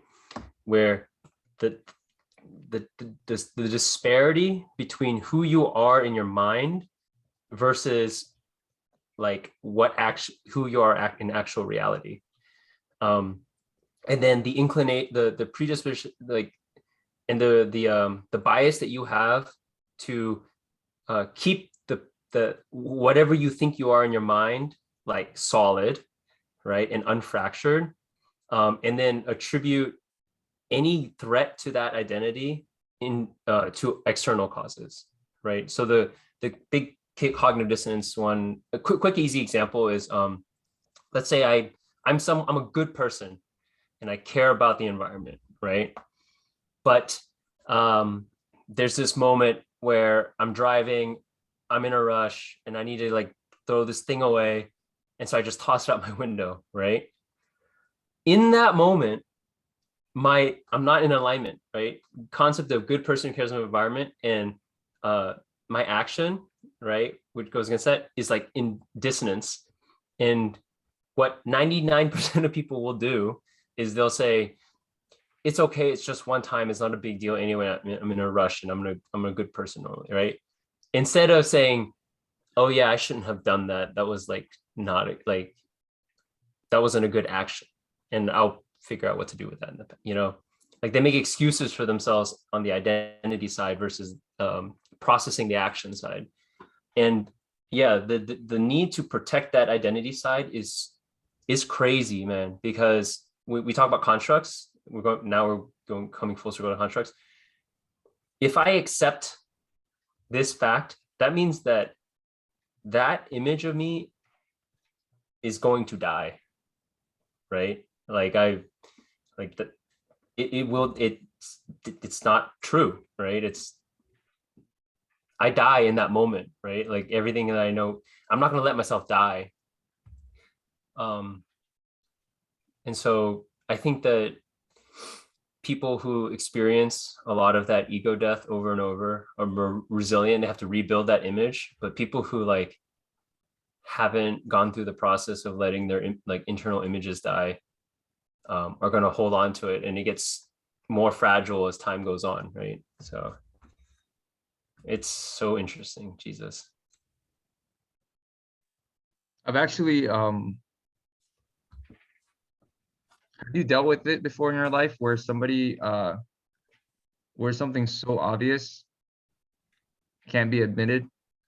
Like, have you, because I've definitely like in college, I had a roommate who probably is a pathological liar, very good at Yeah. bullshitting, but he was definitely making some shit up, like stuff that, you know, we wouldn't believe him for. Like he'd be like, I was at Sigmund Dune last night and I drank half the whole keg, like literally. And I'm like, okay, okay, buddy. He's like, no, for real. Yeah. Like all the frat brothers there, they were like, we've never seen anyone drink so much. Like, I'm like, no, yeah, sure, dude. So I But thought of he, this guy. You told me this story before, and as you're telling the story about this new guy, I thought of this guy. Did he ultimately come clean, or what? He didn't, right? so this is what happened. Um, the thing is like, me and all my roommates. So this is my roommate from first year, and you know, your first year roommate, you uh naturally a lot of your first year roommates are people you get super close with just because like, you know, you're both like in college and first time out of the house and you know at UVA and we're kind of like going through it together. We were both E school students, got really close, ended up living together for 3 years. Hmm. Um, he had always told like stories that are like not that believable. Um, but like the point of exaggeration or fabrication can be blurred in Yeah. some cases. Meaning like for instance, like if you bench press I don't know 200 pounds and you tell me you bench press 225, you know, I'll be like, all right, Yeah. I mean, I wouldn't do that, but that's fine. But if you've never bench pressed before and then you tell me that you can bench press an amount that like only like elite athletes can bench press, then that's like obviously two different like um types of stories, you know what I mean? So this guy teeters on that line sometimes where he's like, oh yeah, I was at the AFC last night and I was leg pressing like 700 pounds and all the people on the football team were like, why? They're like, how the fuck is this kid's leg so strong? But you Yeah. know, like earlier we are talking about, yo, some of these things are verifiable. Hmm. So next time we're at AFC, obviously like we're like putting all this fucking weight on the leg press machine and we're like, you have to go fucking do that shit, you fucking bitch. Like go Yeah. do it. And obviously Yeah. he can't. And then like we're like laughing our asses off as we're like pushing the weight off of him. Yeah. You know, and then so but the thing is like this guy is definitely in our eyes a good dude. You know, he like looks Hmm. after us the same way we look after him. At that age we probably didn't know uh why or even think through the lens of like psychology and how the human mind works and why someone would do something like that. Yeah. So obviously you just give him a whole lot of shit for it. You know, you go meet when you meet a new person. I mean, because we're still friends with the dude. He just exaggerates a lot and happens to, you know, once in a Hmm. while tell a lie that you could verify Yeah. like relatively easily. Um, so we would go to so you know, you just fuck with him, right? He's still your boy, he's still your friend. Hmm. So when you meet new people, you're just like, oh yeah, dude, Jeeves, tell him about that time when you leg pressed 700 pounds, and then we all just Yeah. laugh at him and shit. Yeah. So it was probably honestly probably because we didn't understand what was going on, and you don't have that within yourself, or at least consciously you don't. Maybe Yeah. I do that sometimes, but at least I don't consciously think I'm doing that. I'm like, why the fuck is this guy telling a lie that I could verify? You know what I'm saying? And then Yeah. so you give him shit because of that. So fast forward 3 years, there was an incident where it was very obvious. Like I basically caught him in a really big fucking lie. And it was one where I was like, man, this one's for the books, and it's verifiable. Um, and it's a really big one. This is like he basically fabricated the fact that he had a girlfriend Oh my for probably God. like 6 months or some shit, or 9 months even. It was literally like, oh yeah, I'm dating this girl. Her name is Katie. She's at JMU. You know, one day you guys will meet her. Da da da. Um, and this went on for about 6 months, and apparently she's like a sorority girl over at JMU. And all of us, all of the roommates, you know, me, his close friend, everybody was like, oh yeah, you know, Jude's dating Katie. He's not single anymore. Da da da. And every once in a while he'll go in his room and you know talk to her on the phone and stuff like that. And this was much before like social media, so it wasn't like you'd be like checking her IG and shit. This was so when I was in college, that's like when Facebook first came out, and you had to have a college account to be on Facebook. And most people weren't even on Facebook. A lot of people were still on Zanga. And I think this was even before we had Facebook. So there's no way to Sure. actually verify, You know, nowadays you just go like check Yeah. for her Instagram and shit. But so so for like 9 months, right? Like we all thought this dude had a girlfriend. But then one day, um uh okay, so basically I had his cell phone because he left it in his we lived at Lameth and we all walked to engineering school. It's kind of a far walk. He forgot his cell phone in his room. So he told me to get it for him when I came later in the day. So I picked up his cell phone, me and my friend, me and one of the other roommates were walking to class, and his cell phone rings, and on the phone, the name is Katie Danico. That's who his girlfriend is. I've never met his girlfriend before, and I'm like one of this guy's best friends. And but I never met her, I never talked to her. I didn't even suspect anything was off. Yeah. And then me and my roommate are walking there, and then I'm like, "Oh, dude, Katie's calling. You think I should pick it up?" And the guy's like, "No, dude, it's like Yeah. that's Jesus girl. You probably shouldn't pick that up." And I was like, "No, fuck that, dude. I'm like his best friend. I've never met her. He's probably talked to her before. I'll just be like, yo, what's up? It's Hack." Yeah. So I pick it up, and it's not her. Um, Uh-huh. Somebody heard me say hello. They said hello, and then they hung up or whatever. And then so I was like, oh, that's weird. So I called, so I opened his phone and clicked to call the last number back, Katie's Yeah. number, and it goes to Coons Tyson's dealership, and that's where his dad works. Uh-huh. And then so I was starting to put two and two together, and I was like, holy shit, he just put his dad's number, who calls him frequently, in his phone as Katie. So anytime his dad calls, he goes to the other room and talks to him. And then so we, the whole time, like we're playing Halo and shit, his Yeah. phone rings. Oh, dude, it's Katie. Takes it in the other room. So that's, Right. so over time he like built this image that he's like dating this girl. So basically, I forget what I did, but You give him a chance to come clean, right? I think that's what makes it more worse than the story. basically we confronted him.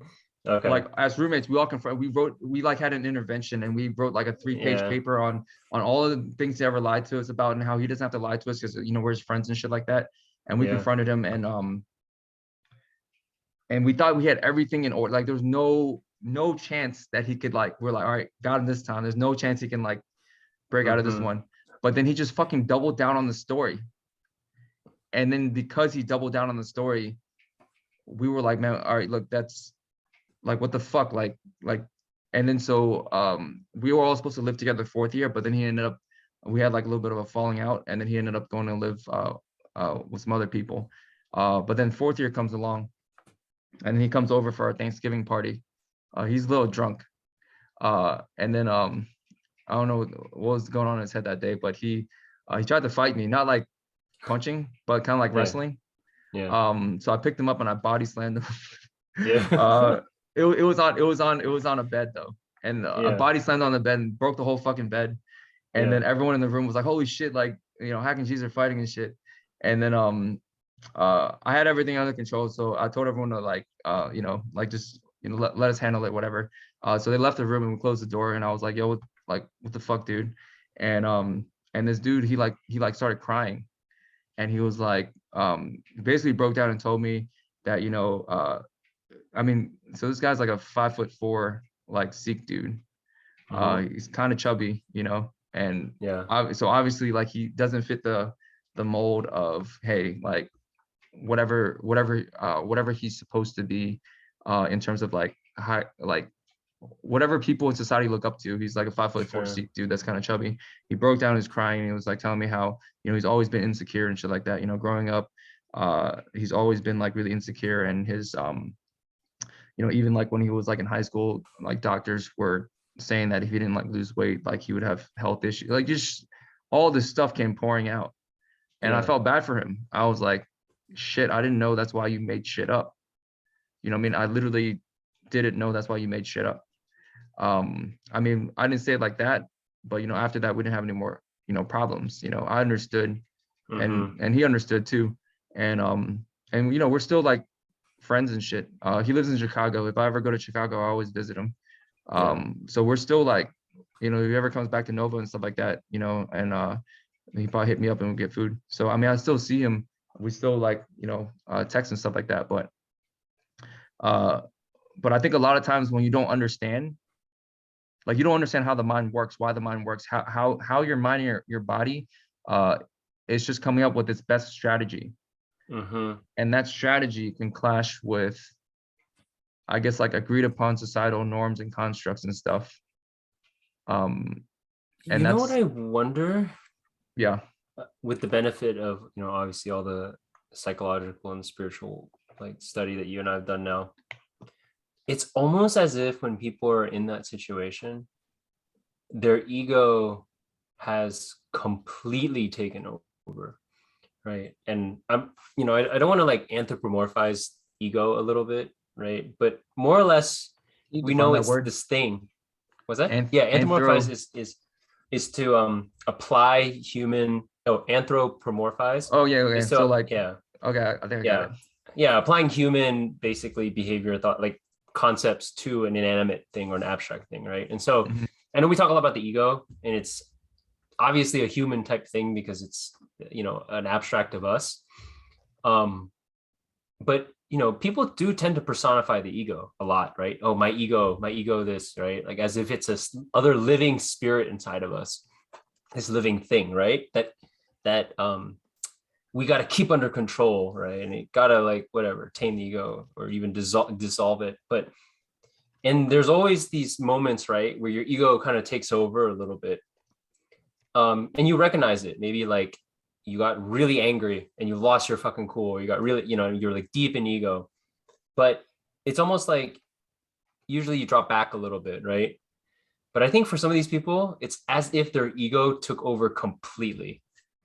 And the awareness is just this like quiet little tiny voice now in the corner, and the ego is like 100% what's driving, like this super reactionary, defensive thing, and I mean, it makes sense. I don't know. That's the way I'm starting to conceptualize how people, this paradox of them both knowing that what they're doing is not true, but at the same time still working, like honestly, really one to one with the facade, right? Like they're not second guessing what they're doing. They're doing it, like before the words come straight out of my mouth before I even have, there's no, I don't even get a chance to not let the words come out of my mouth. Say that, like, I have a girlfriend, it goes over there. Like, it just happens. So That's interesting. I mean, there's it's two not things. delusion. Yeah. Sorry. I think maybe I've arrived. I want to summarize. Maybe I've arrived at the point where You maybe think it's, it's not delusion? yeah. Because you know what? Before I said in this conversation, like I understand that there's psychosis and like pure delusion that's clinical, whatever, and people are completely unhinged. But there's this other spot, right? And these people, like you said, are still normal functioning people that are we mix it up with all the time, but they're like clearly, So like you're saying they know what they're doing, but they can't help it. yeah, I don't think I think they can't help it like at all. Yeah. But it's not like in their reality they believe this is true. They're just like consciously telling, like, how It's like yeah.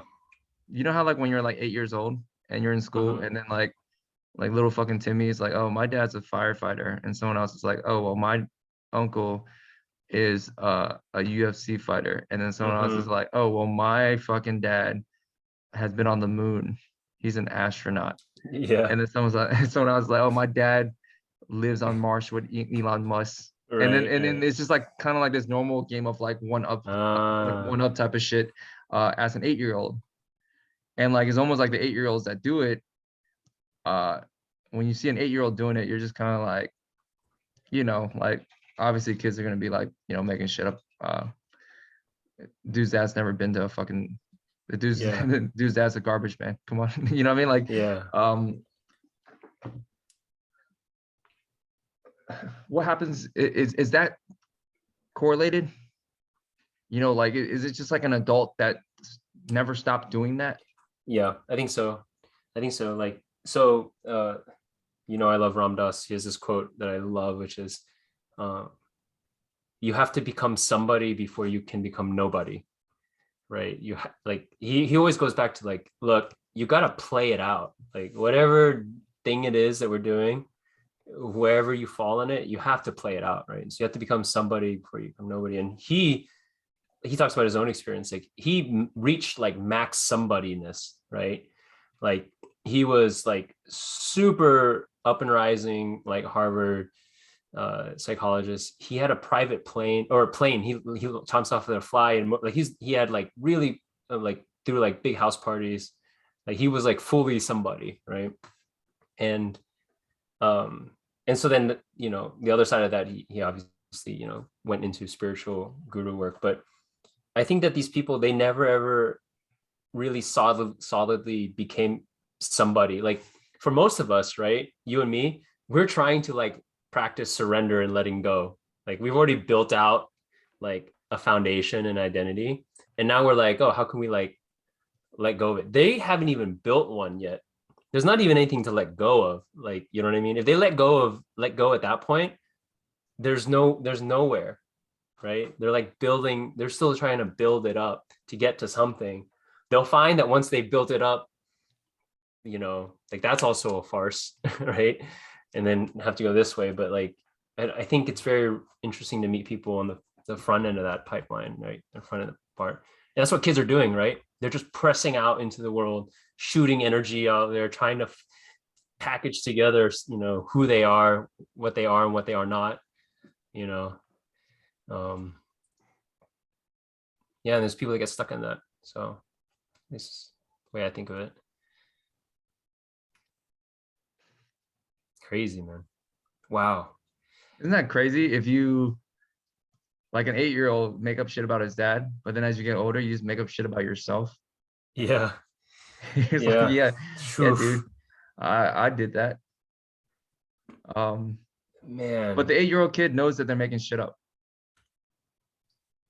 I don't know. Well, there's no distinction at that point, right? So that's the thing. I think kids like they like I remember as a kid, like I would daydream and fantasize and watch books and movies and stuff like that. And I knew, well, yeah, so like if I'm reading a book or watching a movie, I know it's not real, right? But if I'm like just playing, you know, like playing, like kids have imaginary friends, right? They make up. Have you seen some kids? I don't know if you see this with Leo and Liana.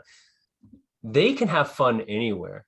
Like for a lot of kids, you give them a stick and a piece of paper, and then you make sure there's like 4 of them. They'll make a game out of it. Like, yeah, there's no distinction. I don't think that there's a distinction for them. They don't know. They can't even know that there's something that is not true. At a certain point, they'll know, though. At a certain point, they'll know. And this is interesting because I know that you've been reading 12 Rules for Life.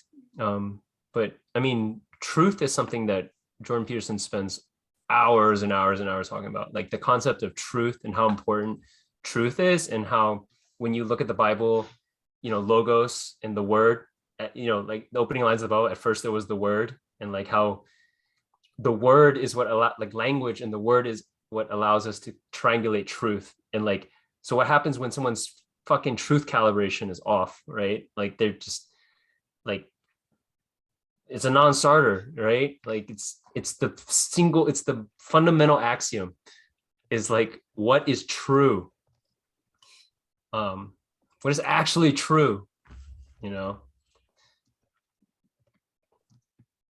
And so I think the interesting thing, and this is Jordan Peterson's thing, is like, there's truth in the material sense, you know, like post-enlightenment, we've done a lot of that rational stuff, like atoms and chemicals, whatever.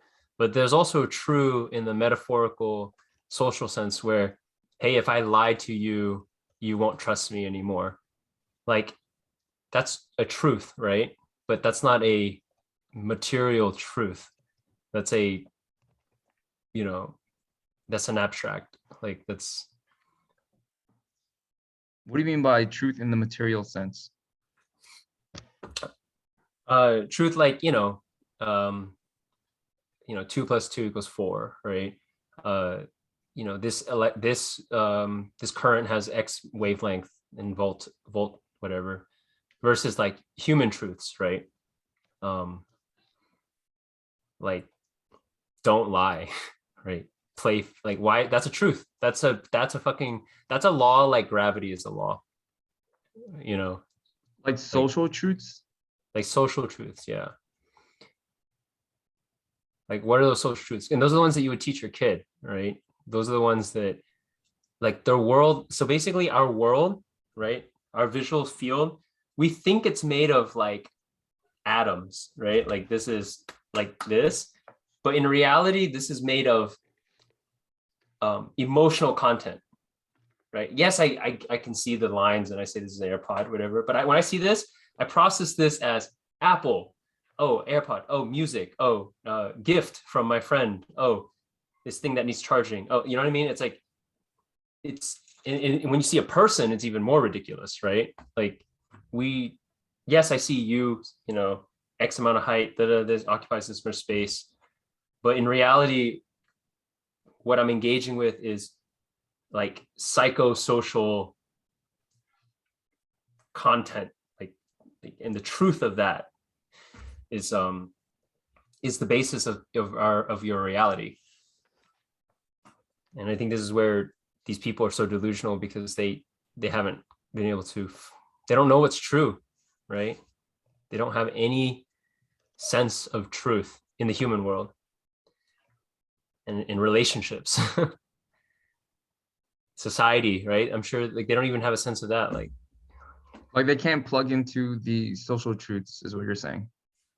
mm-hmm. Or Yeah, they can't navigate that, basically. or they don't know how to. Or they just Yeah, I make mean shit up. they don't have the pieces, they don't have the game board, so they make their own, right? Like they don't have, yeah, they don't have anything. They have How a do rule you book. It's almost if they have a rule book, right? It's like they have a rule book of how of these things, and they have no pieces or board pieces or cards or anything.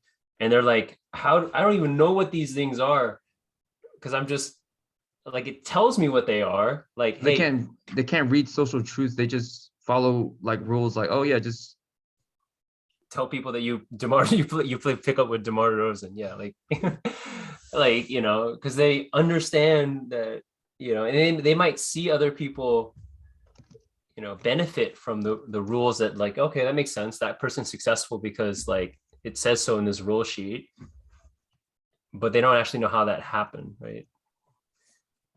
And they don't know how to make it happen themselves, and they don't know what's true in it because, how can yeah. you even navigate in societies if you can't see social truth? Or is there a mechanism that allows you to do that? Well, because I think that, I know like autistic people yeah, or people with Asperger's like sometimes can't like read social cues and stuff. yeah, Is it like that? it is like that. Yeah, it is like that. Um, yeah, I mean, you develop your own heuristics, you develop like your own copies of what you think, you know, approximations, right? Like, yeah, I mean, I don't want to speak for autistic people, whatever, but like, yeah, I think humor is really hard for them sometimes. Like, humor is a really hard, like, one. Like Like, what you rules know, do I need to follow to be oh funny? gosh, yeah. And what makes things funny is because it's also like everyone is clued in on, like, you know, like an inside joke, right? Like it's funny because there's like inside jokes that happen spontaneously and quickly with people in small groups of people, right? And you have to know the inside joke. You have to know, that's what makes the thing funny. Otherwise, it's so makes no sense. Like, why is that funny? Like then it's because we had an inside joke and that everyone knows. And so like they're just missing out on the big inside joke. Like, and so therefore they don't get why it's funny. And then they try to like, but you know, you ever play that game, those games where like you try to guess who's the, like it's like a mafia thing where you try to guess who's the person, right? And then so like they're like basically playing a game of mafia. They're like using context clues to try to figure out, oh, that's what funny is. Funny is like this, okay, therefore this happened here, this happened here. So funny must be in that negative space. Right. That's where funny must be, you know, like I don't know. It's I wonder what the funniest AI bot is. I mean, that would be yeah, dope if there was an AI bot that could just like spit one-liners that are just, that are just fucking dude. fire. I don't know if they can develop Yeah, something like that yet. I Probably think not, but so. Dude, you that'd think be that sick. Like it just sits in your group chat and all it does is absorb data. And then at the right time, it strikes with like the wittiest line because it like it just roasts somebody in your group. Like, you know, it's like, yeah, Steven, you totally did it. And it's like, oh shit, the bot just fucking roasted me. That shit was funny. I'm trying to find a funny AI bot. Yeah. Oh man, that's gonna be interesting too, man. Yeah, it's scary. It's scary because as much as like I often on this podcast take like a optimistic stance with technology, it's like these things do exacerbate it a lot because people miss out on more like smaller, repeatable human to human interactions, right? And that's what school was kind of great about. Not college, but you know, like K through 12, because you saw the same people every day, right? And yeah, you were aware that there was a larger school and a whole grade and that, you know, but you were still in your little bubble of 20 to 30 that you saw every day. And I think that's a lot of anchoring that humans need, right? And it should become no surprise is that like absent that, um, it's like now for people, it's like, I mean, it's your workplace, right? Is the next best thing. And if your workplace isn't cutting it, then shit. Dude, you know what's interesting? Like they like the last 2 years, it's like all Zoom calls and shit for uh I guess all schools. There's gonna be, I don't know who, but there's gonna be some kids that got really affected by that. You know what I mean? There's gonna be some kids in the future, and I'm sure some age groups got affected more, and there's probably gonna be like some sort of like a bell curve as far as Oh my like, God. let's say like the time when you're getting anchored to that group of 20 to 30, you're learning, oh yeah, this is a teacher, or this is the principal, it's my music teacher, these are my classmates, these are my friends, these are my, and then you go in there and you start making up stories and someone gets their ass beat for making up a story, and then you start learning, oh shit, I should probably not make up a fucking story. Like it's just stuff like that. Yeah. And then like you go in there and then you see like, oh, this kid, uh you learn so fucking much. I remember like, for instance, when I was little, I moved from Woodbridge to Fairfax County, and like the norms were so fucking different. Like and Mm-hmm. and and, and based on something as simple as like, um so when I was in third grade, or something like that, or maybe like first or third grade, the Redskins like won the Super Bowl. And it was super popular to be a Redskins fan. Like nobody wasn't a Redskins fan because they've just won the fucking Super Bowl. But then a couple years later, they fell off. And Mm-hmm. then there became like this huge split, 50-50, and Cowboys were the new team, and everyone was getting on the Cowboys bandwagon. But in fourth grade, if you said that you were a Redskins fan or a Cowboys fan, it mattered. Yeah. And if everybody was a Cowboys fan, but you said you were the Redskins fan, then everybody, like, what the fuck? You like the Redskins? They fucking suck, dude. And then so as a child, you slowly start to learn, shit, I can only like that thing because that's what everyone likes. And I think that's where that comes from. That's where that got developed from. That's where you start learning that game. I did notice, like, I was a lot more aware of that shit than, like, let's say Z was. Mm-hmm. Um, and I would be a lot more open to, like, if I was a Redskins fan, but I knew like calling myself a Cowboys fan would make it so I got made fun of for the rest of the fucking year. Then I'm Yeah. a fucking Cowboys fan, dude. Like, yeah, go Yeah. Cowboys, man. I don't give a shit. I'm just not trying to. I'm not trying to get my ass beat. Yeah. So there was like a lot of like learning about like that, Mm. whatever that is that I just mentioned. I don't even know if I articulated it well enough for it to make any sense on your end, but imagine if you're not in that in a group like for 2 years, between third and fifth grade or whatever the years are, and you only know through Zoom calls. Uh, I guess there are kids that got homeschooled though. Does that take that away from them?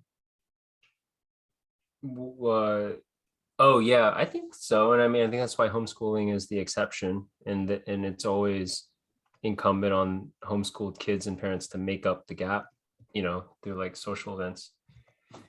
I know homeschool kids usually what's lucky is they do a lot of clubs and stuff. They do a lot of like they still do a lot of that stuff, but yeah, almost certainly, man.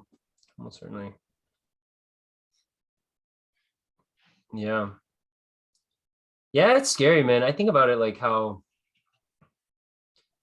I wonder now if I like,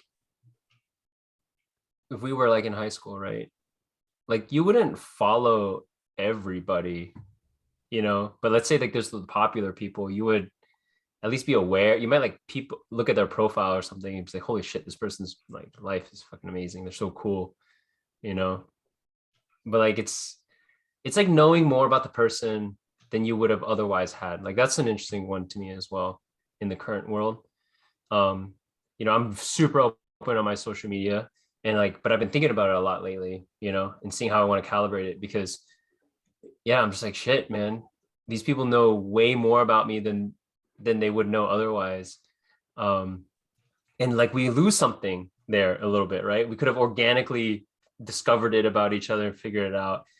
Um, and it's interesting because it's the real life scenario of this example of this is the fact that there were all the people that in my Muay Thai school, right? So the reason why I'm very public on my social media part is also because of my Muay Thai hobby and stuff. And so the people I grew up, I came up with in Muay Thai, they all like know me.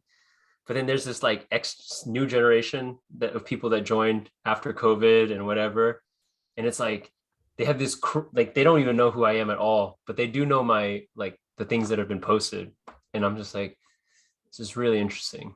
And I'm sure it's related, highly super relatable for you, but like, and I think maybe that's why maybe I don't want to speak for you, but you've gone more low key on it. Um, I'm starting to see the big advantages of just being completely low key. There is something there, for sure. I do think that there is a, I mean, obviously depending on personality type and what you're into and what your goals are in life, um, it can be super advantageous to be on social media and be, you know, out there so people know you before they know you. Um, but at the same time, like, there is an effect there, I think, when people know you before they know you, that should be considered depending on what you're trying to do. You know what I'm trying to say? Like I think I see a lot of advantages. You know, every time you post, I'm like, oh shit, Steven's doing this stuff now. Oh, Steven, I mean, I happen to be someone that keeps up with you, you know, regardless of whether or not you have social media. Um, but imagine if I wasn't, then there would be no way for me to know what you've been up to. You know what I mean? So then it puts me in a complete, like, would I even check in on you at that point?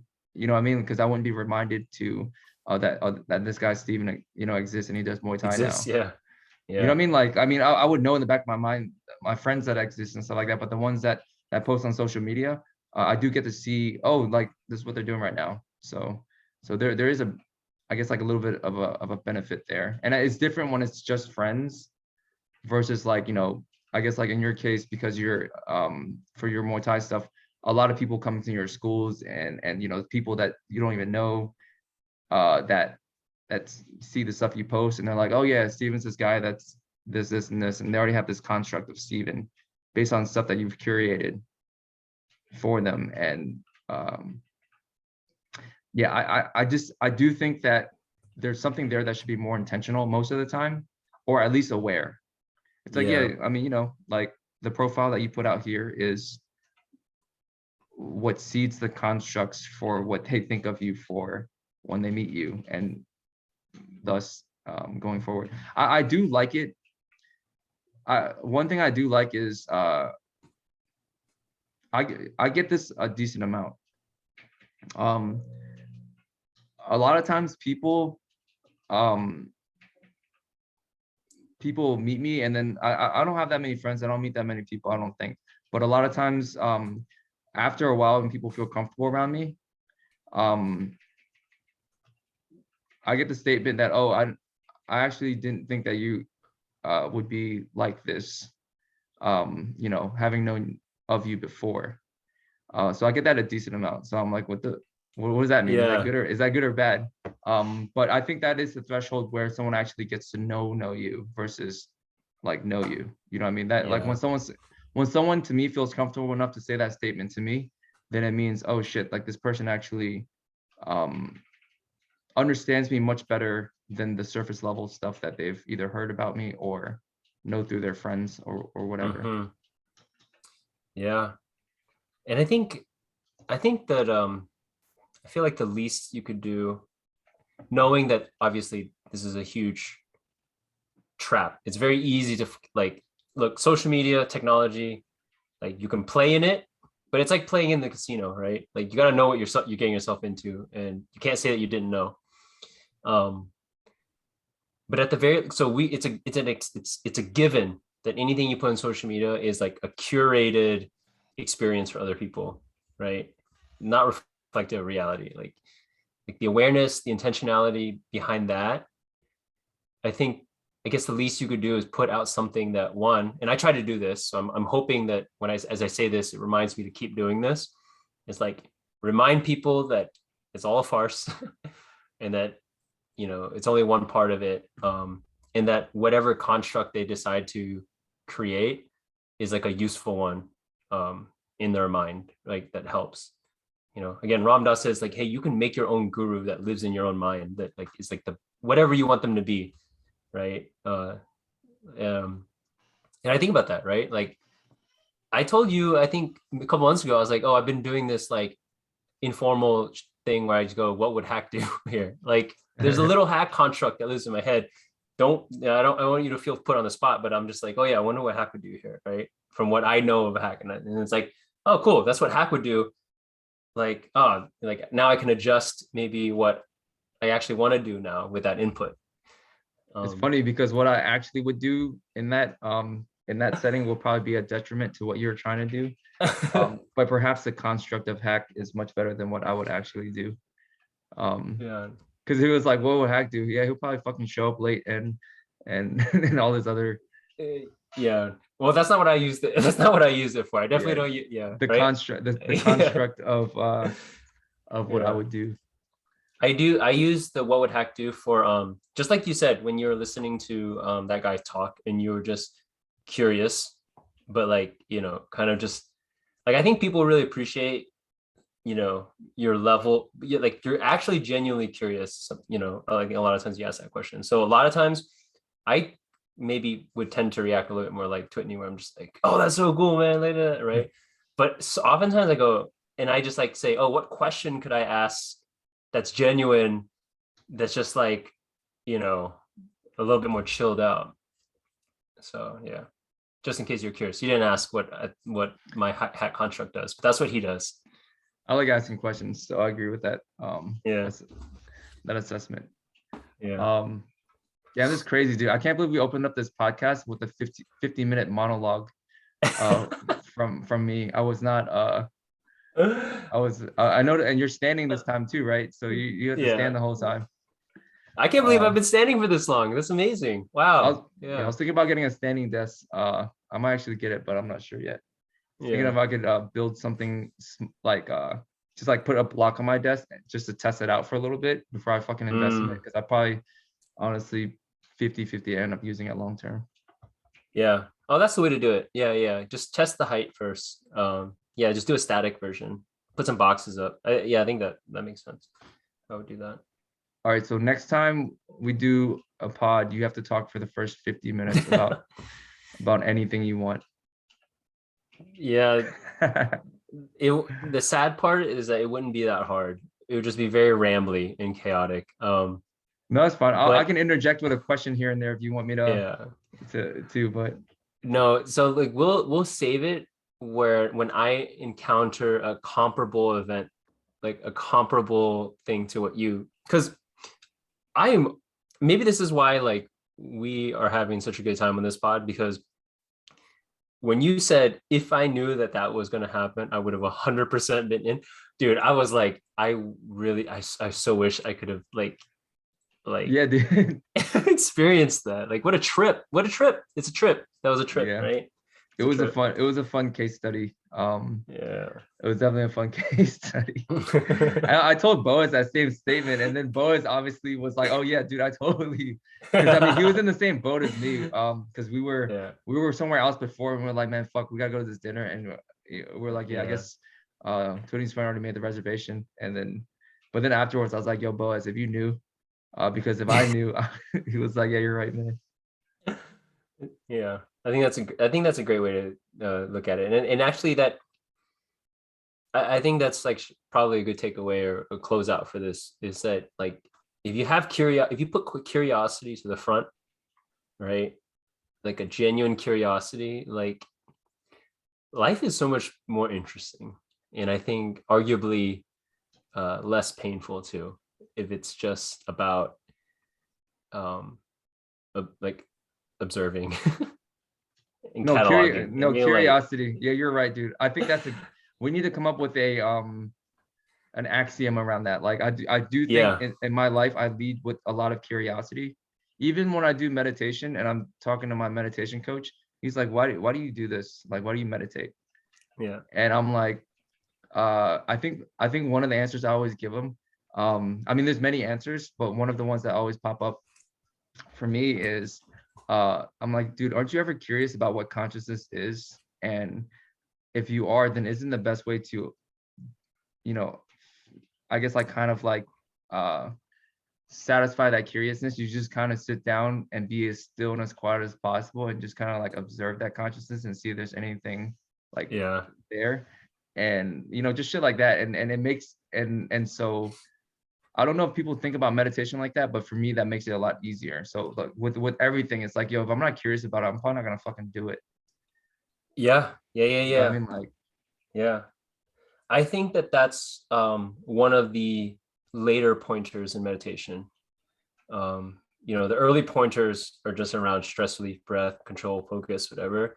But the one where your meditation practice really starts to get interesting is when, now that you are directly experiencing consciousness, like unfiltered consciousness, you can actually say, no one actually knows what the fuck is going on. Like, yes, I see this, but what is it actually? Like, what is it actually? No one actually knows. It's a bottle. What the fuck is a bottle? It's yellow. What the fuck is yellow? Like, you know what I mean? Like, I think that's super cool. Yeah. Yeah. I think there's curiosity. I think we plant a flag on that. I think it's such a profound, invaluable like attribute, like I think it would instantly evaporate 50% of people's suffering if they just were just a little bit more curious, and dispassionately observing, right? Oh, like my leg is broken. It's interesting. that Oh, it fucking hurts. that that Shit. would that would not be Yeah. that interesting to me. Yeah, I know. Yeah, but you know what I mean. Do we have a So, title for this podcast?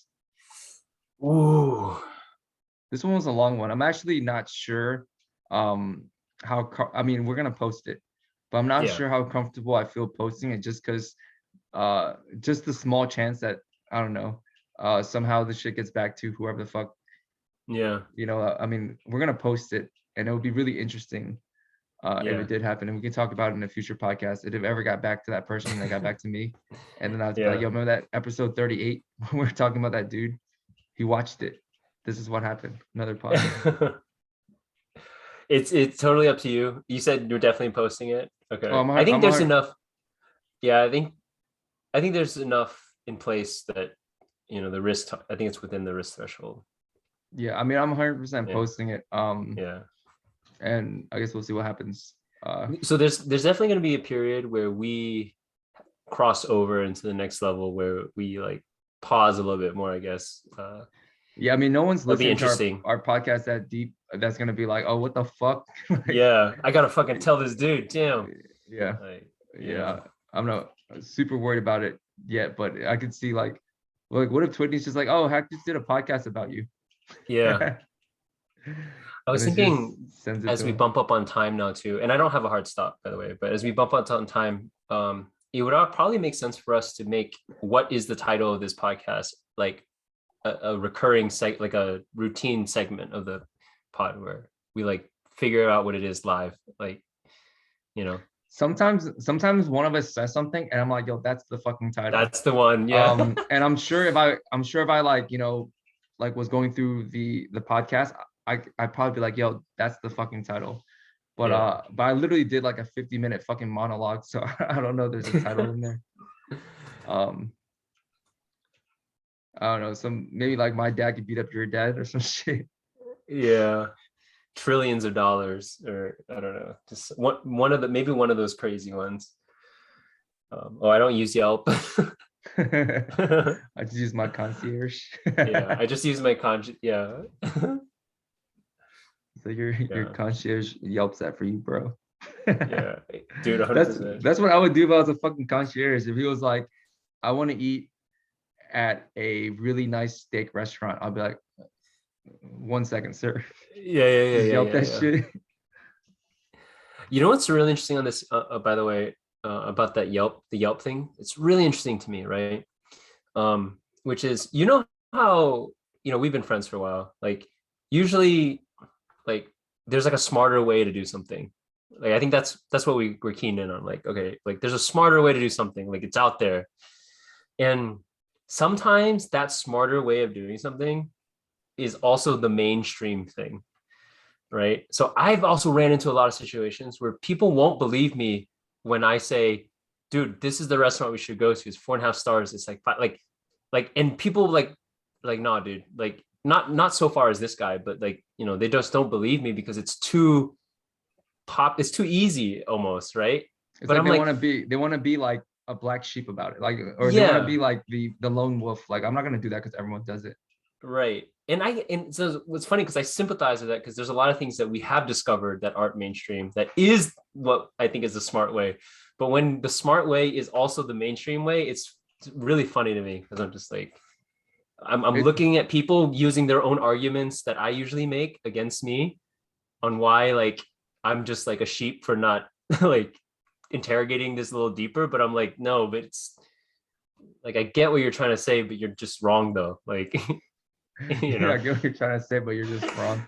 yeah, It's like if you identify as a hipster consciously or unconsciously, then you're not allowed to. yeah, There's a cognitive dissonance there yeah, if you're using the mainstream, like, but at the same time, a lot of the mainstream things have a network effect that makes them, you know, I mean, think about it. Like, Yelp is, or I guess Google reviews now might even be better than Yelp. But one of those things, if it wasn't mainstream, it would not be that good. yeah, So yeah, yeah, gotta go against the grain. yeah. um I like I mean, it might be a long title, the Yelp I use my concierge, or maybe we can shorten it. I think that's a pretty funny one. That was definitely a moment where I laughed. Like, I was like, this guy. um but Okay, maybe I'll do something around Yelp. okay, cool. This was our longest pod, but I also led with our longest monologue. Yeah, So it was probably like, minus the 50-minute monologue, it was probably like an hour and 15-minute pod.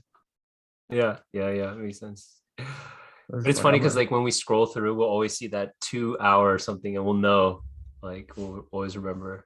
I'm gonna send this pod to Boaz. Okay, I If love he's that. interested in hearing the recap Yeah. from my perspective, It what would be happened. funny if, like, in reality TV show fashion, like, each of you guys did your own like 50-minute recap. Dude, I You totally know what I should have mean? recorded some of this shit. Yeah. Like, afterwards, I was like, oh Yeah. my God, I totally should have at least like just had my phone kind of like, Phone out and yeah, because if I was able to show you this dude like talking about, like, hmm. how he's like the greatest baccarat player Macau's ever seen, or shit like that, you would Yeah. be like the visual and him actually saying shit would hit Jesus. so much more. Yeah, it's just Yeah. funny. Good All shit, right, man. are you ready to call it? Let's call it. Good session. Good Friday. Yeah, stop recording real quick.